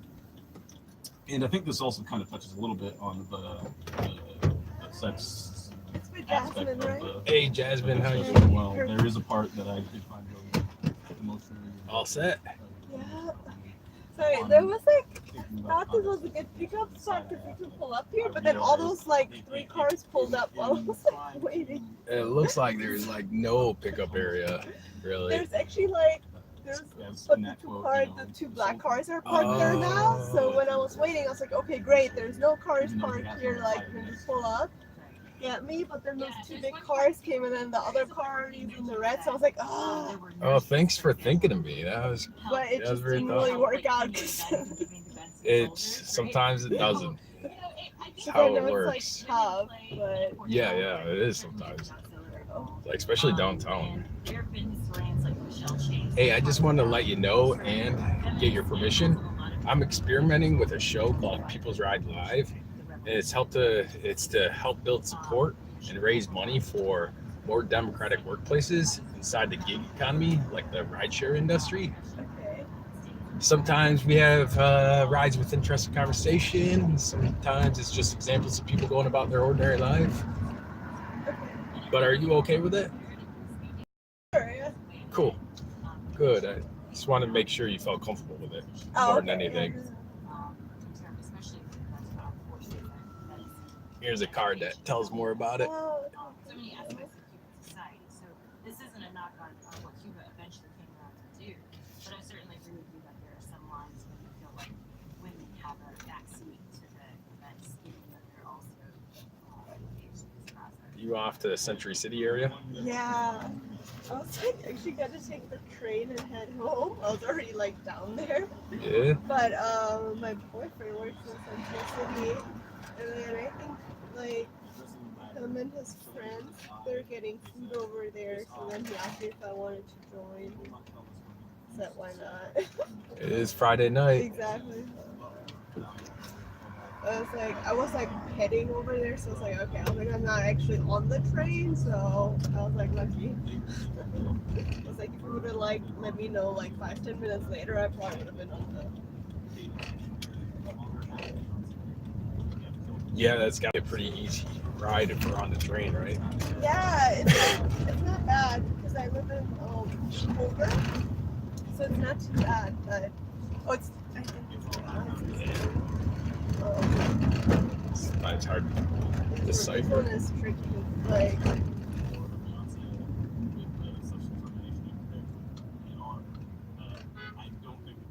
Were you saying the ride to Culver is quick? oh no, not on, not like from here, but like on the train, it's not too bad. It's like 45 minutes with walking for me and everything, like from work. So it's not too bad, but. Like from the time you get out the door till you get to work, it's 45. It's like probably like 45, 50, depending like how close I want to get to like the train leaving before I arrive there. So it's not too bad. The only time it like sucks is like if the train, but you can check online. It's like when the train's delayed because then you just don't know. when it's gonna come. They'll just tell you it's delayed, but that could be like 10 minutes delayed. That could be like 30 minutes. Yeah, yeah. So there's been times where like if I would have to call in the morning, that's my fault too. But I only give myself like 10, 15 minutes, you know, especially if it's like an earlier call to like come in. So then if I miss it, or not miss, but if train's delayed because of that, there's been times where it's just like, well, better just turn around and take it from home because there's no way I'm gonna like make it, or it's just like too close for comfort, and I don't want to take like a call, especially when I have to talk, like out of the Like train. take a lift or something. Yeah, from and home. that would work too. But then that take I Or guess I could do drive. that too. What do you do? Just take the train anyway? No. So usually what I would do is like I'll just take the call from home because like we have like Oh, I see what you're flexible saying. work arrangements, Yeah. and then basically take the call and then like come in after the call a little bit later. Some people do that, like especially if you have, because sometimes it's just an earlier call because it's with like New York. So then like sometimes you just come in at like 10:30 or 11. Usually then at that point I will Uber. Just A lot less traffic then. like that, yeah. So then it just takes like 20 minutes or something instead of like 35. Because I'm kind of going against traffic. That's a good thing. Like in the mornings, because usually people go east to west. So I think it's a little bit better because the other side looks worse. Everyone's headed to the west in the Yeah. morning and headed out of the west Yeah. in the evening. What do you do for work? I work for an accounting firm. Oh. So it's kind of busy too because of like fiscal year end for a lot of companies, and then there's also taxes. So, but on Tuesday I will be done. So thank God. Done with it all or done with the rush season? Yeah, I was like busy season. Yeah. That's good. I think it'd keep on going right until taxes. Sorry, what did you say? I would think the busy season kept on going right until taxes were due. Well, for us, it's like more for corporations. So a lot of corporations, like Amazon and stuff, they're like accelerated filers. So they already need to file everything with the SEC and stuff. So you can already like go and look at financial statements, right? So it's already done. So, I see. but individual taxes, yes, that is 450. But we don't do individual taxes. So It's a corporate that are really. yeah, it's like,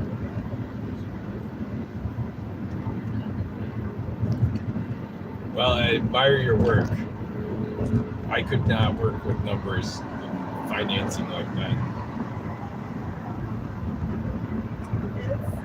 I mean, it's not like complicated. Yeah. It's more like time out. But yeah, if people don't like numbers, then I feel.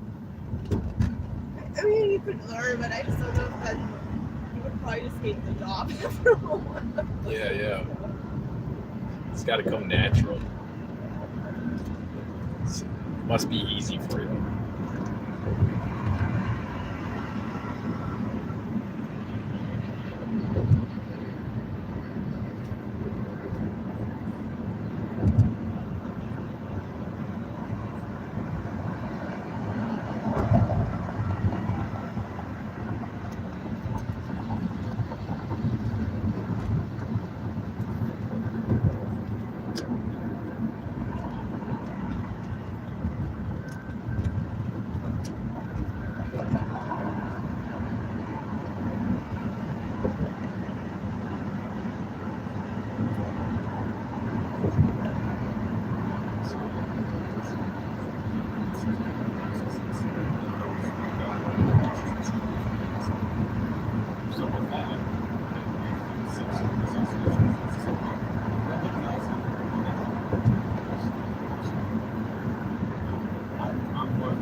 Suffering that they inflict on other people, that people don't intentionally inflict upon suffering for the sake of inflicting on suffering, but that they think in their mind they've come to a conclusion that it's beneficial for everyone.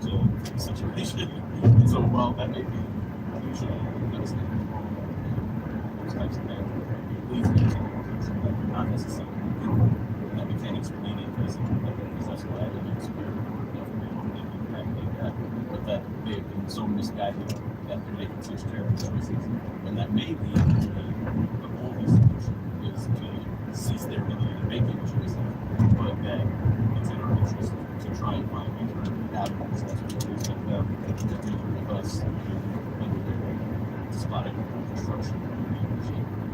So you think there's still something to make?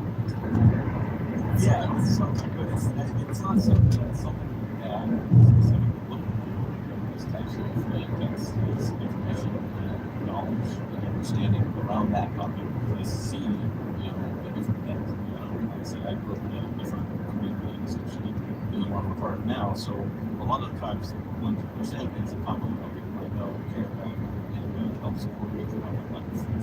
Like, so it's not as easy for me to just cast them aside as it is for Republicans that are able to say me things about others and make it seem as if they're watching our business or that left about the right. It's just I share their life experiences, how they got to where they got, that isn't necessarily displayed in the way that they've been messages and so there's a personal investment for me to find an answer for may not be myself, and may be very far apart. I could even find myself on the wrong side of the gun in the wrong circumstances in revolution. So maybe I have a vested interest in hoping that I can find some sort of salvation, some sort of redemption for them, either in the text or in my own constructions as a result of being informed. Well, at least we have an optimist on board. Selfish. Yeah. I'm also an optimist, but I think my optimism is waning these days. So speaking of waning and things coming to a close, I wanted to see, first of all, if you had any additional quotes or thoughts that you wanted to add from the text. I know I have one. It's kind of a mic drop moment. So I'll let you go first, and then we'll end the discussion of history of the itself. Yeah, just your mic drop doesn't start with "Let me tell you a story." Does it? No, it doesn't. Okay. Well, the quote thing that really stuck out to me, and I think is going to ring in the ears of people right here, was this one. This quote: "Let me tell you a story. Once upon a time, there was a republic. It had its constitution, its laws, its freedom, a president, a Congress, or its law. Everyone could assemble, associate, speak, and write with complete freedom. People were not satisfied with the officials at the time, but they had the power to elect new officials, and only a few days waited before they could do so.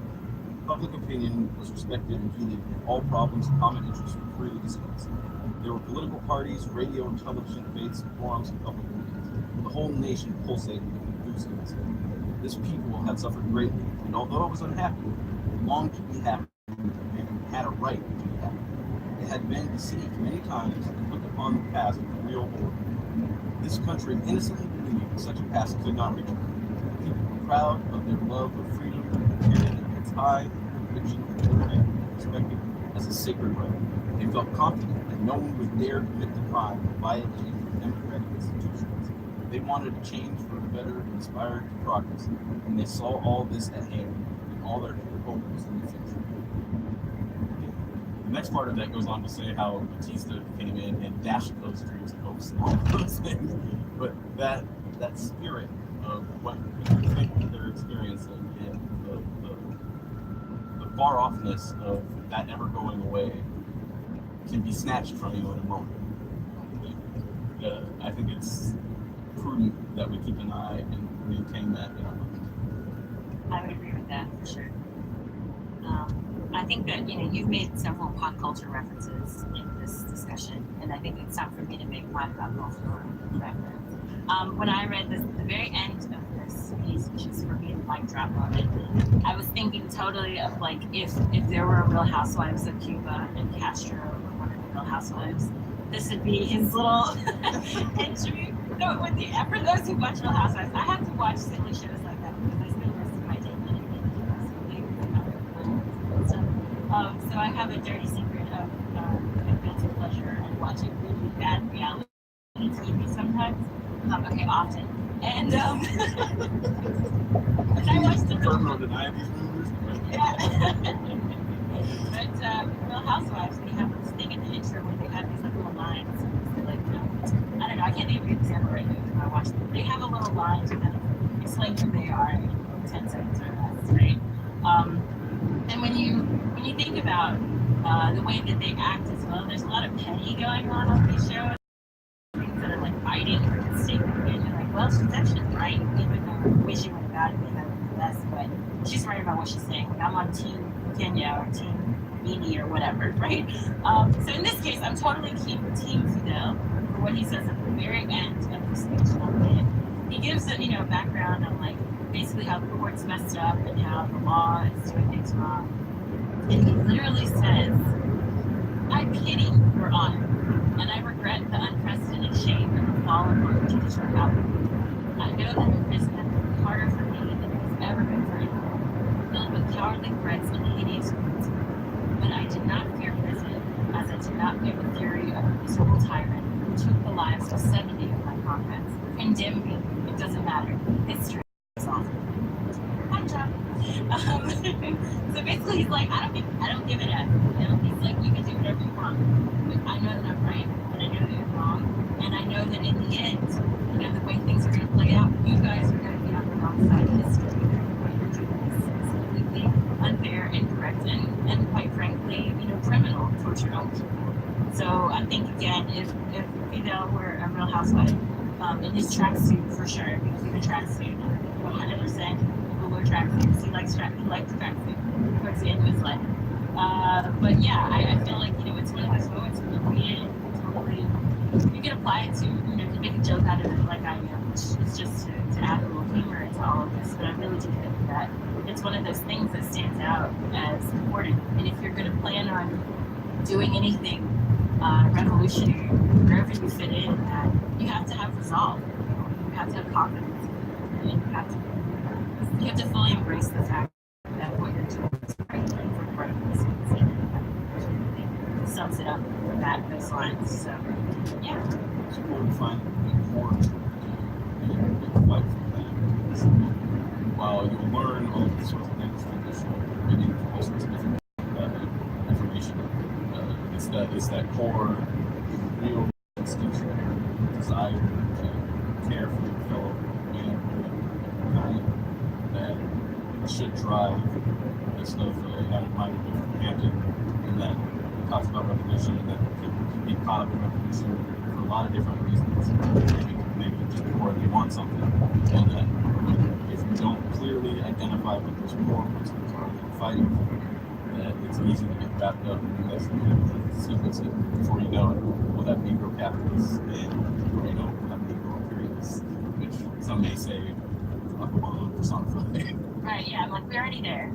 So Fred Hampton's is proceeding definitely where we are now. But I think that's a great line to close on. And speaking of education, for anyone who is listening to this, and if you did get a chance to read and you want us to answer specific questions, or if you didn't get a chance to read, but you have some questions about what we said here or anything that you'd like for us to go in a little bit greater in depth on, you can feel free to use the hashtag Reading Revolution and send us tweets on the Left Pocket Project or Left POC on Twitter. You can do the same by going to CuriousCat/Left POC and asking us questions, and then the questions we'll read on air in the next episode, which will be a month from now. The other thing, Richard, can you give us a preview of what we'll be talking about for the next episode of Reading Revolution? In the next episode of Reading Revolution, I think where we wanted to go was talking about the role that propaganda plays in revolution, and I think we'll both be finding possibly an example of pro-revolution propaganda, and then also the type of propaganda that stymies and smothers revolution, and the type of roles that it plays, and we'll be discussing that at more length next show, and I'm really looking forward to it. And I quickly just want to say thank you for all the people that have listened to the show, are continuing to engage either in the Left Pocket Project or this or any of the variety of leftist media that's out there. There's a lot out there, and for those that chose this particular show, I can only say thank you so much, and I can only hope that this show and in the future can meet whatever expectations that you One set of passenger has us, been and added that to your queue. we do the best job that we can to help share our process and what we're doing here that's helping us understand revolution and where we see our future heading. So thank you so much for all those that sharing, liking, just listening or engaging in any way. Thank you so much. And thank you, Richard. That was beautiful. Wow. It's like your Academy Award acceptance speech. I love it. Thank you, Richard. Thank you for anyone who's listening. Thanks for, again, hooking us or being together with us for this long duration of a discussion, but I think it's really worth it, and I hope you do too. So thanks again, and everyone. And thank you for listening to episode 12 of the Left Pocket Project podcast. And, of course, the first technical episode of Reading Revolution. If you would like to get involved by sending your questions, comments, or thoughts about this episode or any One future passenger episodes has been based on added the to your readings that we queue. lay out, feel free to hit us up on Curious Cat by typing in Left POC. Again, you can send us your questions, comments, additional thoughts, things that you'd like for us to add in our discussion. Next month, as we noted, we'll be talking about propaganda and its uses on both the revolutionary side and also on the counter-revolutionary side. So be sure to send us questions once we announce the readings that we'll be going through. And of course, if you have the time, read along with us as well. One Finally, passenger has if been you'd like added to your queue. show your support for the Left Pocket Project, you can go on Patreon. That's patreon.com/leftpoc. Donate $1 or more per month to keep the show afloat. You can also, of course, help us by sharing, liking, viewing, commenting, adding in your thoughts on social media, online, and of course wherever you can find the podcast. You can find the Left Pocket Project on Twitter, Facebook, Media Revolt, SoundCloud, iTunes, Spreaker, so many sources. So just be sure to type in Left POC and you should have your about finding the project. Thanks so much again for listening.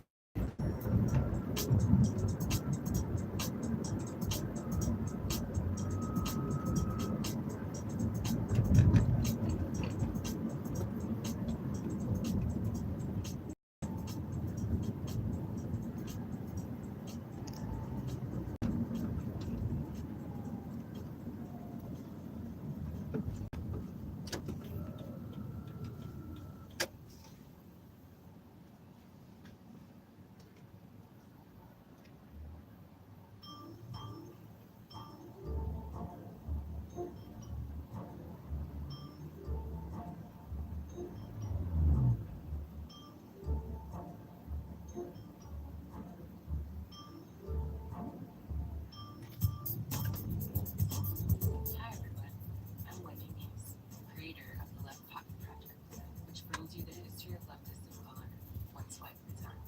And this is the Left Pocket Project podcast. Before I begin today's episode, I want to issue a few thank yous and reminders.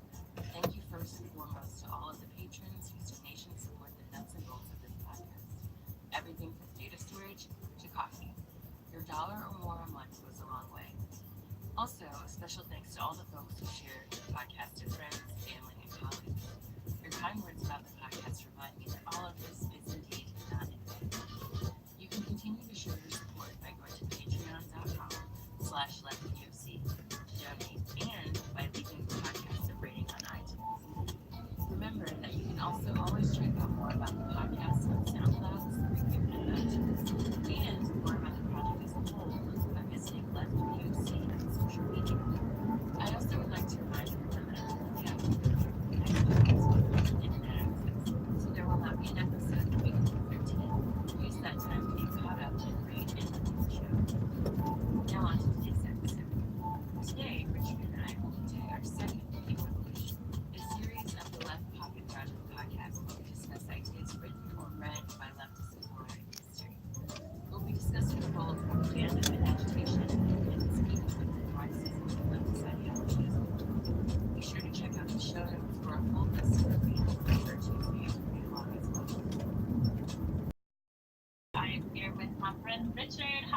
How's it going? Hey Wendy, thanks for having me. I'm excited to have this discussion. As far as how it's going, it's been a little rough. There's been a lot of violence in my Twitter feed as far as police and some black people in public since the last time we recorded. And so personally, dealing with that is always an emotional struggle, but it's recording things like this and participating to spread the information that I'm finding useful that helps provide some release for some of that frustration. And so I'm happy that we're able to do this today. I'm glad to hear about the second part. That's so happy to hear first. But obviously, I can just back that back to on mass and to show them on Twitter as in watching Puppy Dog. What I noticed too is that you have those things kind of sometimes one after the other, which is also really disturbing. So you'll have, for example, pictures of people's kids on Facebook, and the next feed is an autoplay of a black person, which you guys get on. It's just very, it's like a big visual contribution. Perhaps if they do go hand in hand, I think for some people they process this kind of violence by going to what is sort of soothing for the mind and the soul, and other people confront the camera and show it to the degree that it can also be harmful to watching it. Really, I've seen some people actually say that they've got really Getting dark later and later. Oh, Do you like it? I do, only because then usually when I would get off work, it's dark already, and I like that. Well, I still get off late during the week, but You get some sunshine yeah. in your day. So, Totally. like, I'm not a morning person anyway, so No. No, I'm not. I wish I was. Sometimes I try, but it's just like, I just revert back. Like, I get, at like 5, and then I feel like great, but then I'm like tired by 1. People are wired different. I know. Yeah, I just really? can't do it. I don't. I wish. Some people like staying up all night. And, I do like to stay up late. Yeah. And that's the issue too. So then I have to force myself to go to bed earlier, which I guess is fine. You kind of get used to it, but it's just like not really. You're more at home in the night. Yeah. Yeah. A little bit later. Not like crazy late, but like late. Yeah. It's a natural rhythm. Yeah. Which the good thing is, like at work, like our work we start, I think between like, there's not really like a time, like most people come around, like in around 9 to 9:30, which I think is later, because I know some people always start at 8. Wow. Yeah. It's already nicer. Yeah, totally. 9 is a good time, 9:30. I think so, like, when I'm not busy, I work like 9:30 to like 5:30, so perfect. It takes me a long time to wake up.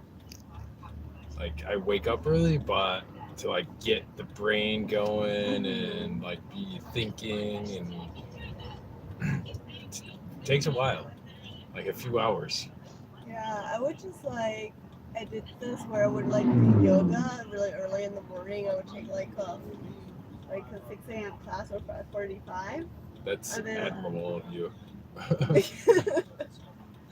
But then it's like, I just can't maintain it, It's like, I can do it like occasionally, but it's just like, I can't do this like twice a week, like regularly. You're pushing yourself to go to bed early, and then you're pushing yourself to get up early. And yeah, it's just like, the grand scheme of things, you're actually just losing sleep. But sometimes I'm surprised too, because then it's like I'm getting back, it's like 7 a.m. and it's like, even in the mornings, like if you, sometimes I would take like the class that's at 7 a.m. because I don't have to come in that early. But then like the 7 a.m. one, you already notice, like if you're on the street at like 6:30, there would be a lot more traffic than like at, like 5:30. I was like, Yeah.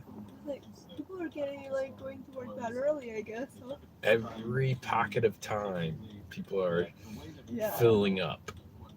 because I was just like, there's a noticeable like difference, and I thought because I used to live close to downtown, like Koreatown, so I thought like, oh, by the time people get there, I thought like 7:30, but that was wrong. Like you already like Wow. earlier.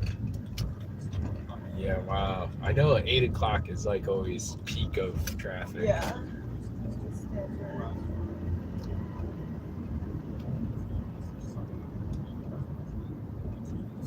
You gotta go get something to eat here too? Hmm? You gonna get something to eat here? Yeah, so that's what I'm trying to figure out right now. I'm going to this place called Saint Mark, but the address is like the mall, so it's somewhere in the mall. So I'm trying to figure out. Probably have to check like their directory. It's not that helpful. Yeah, right. It's like a whole ball. It's Here it literally is. like the address of the mall. Like, so I'll figure it out. But Probably just a general entrance, right? yeah, Drop you if off. we could go there and then I'll figure it out because the address is just it's literally like Westfield. I know there's never a good place. I think that's a good entrance. Yeah. Okay. I trust you. This is fine. I have to like figure out what corner. Yeah, right. Okay, Just perfect. look at the Thank you. directory. Good meeting you, Jasmine, and Yeah. go to patreon.com/peoplesride Yes, if you I'll want take that. to Thank you. get Bye. involved.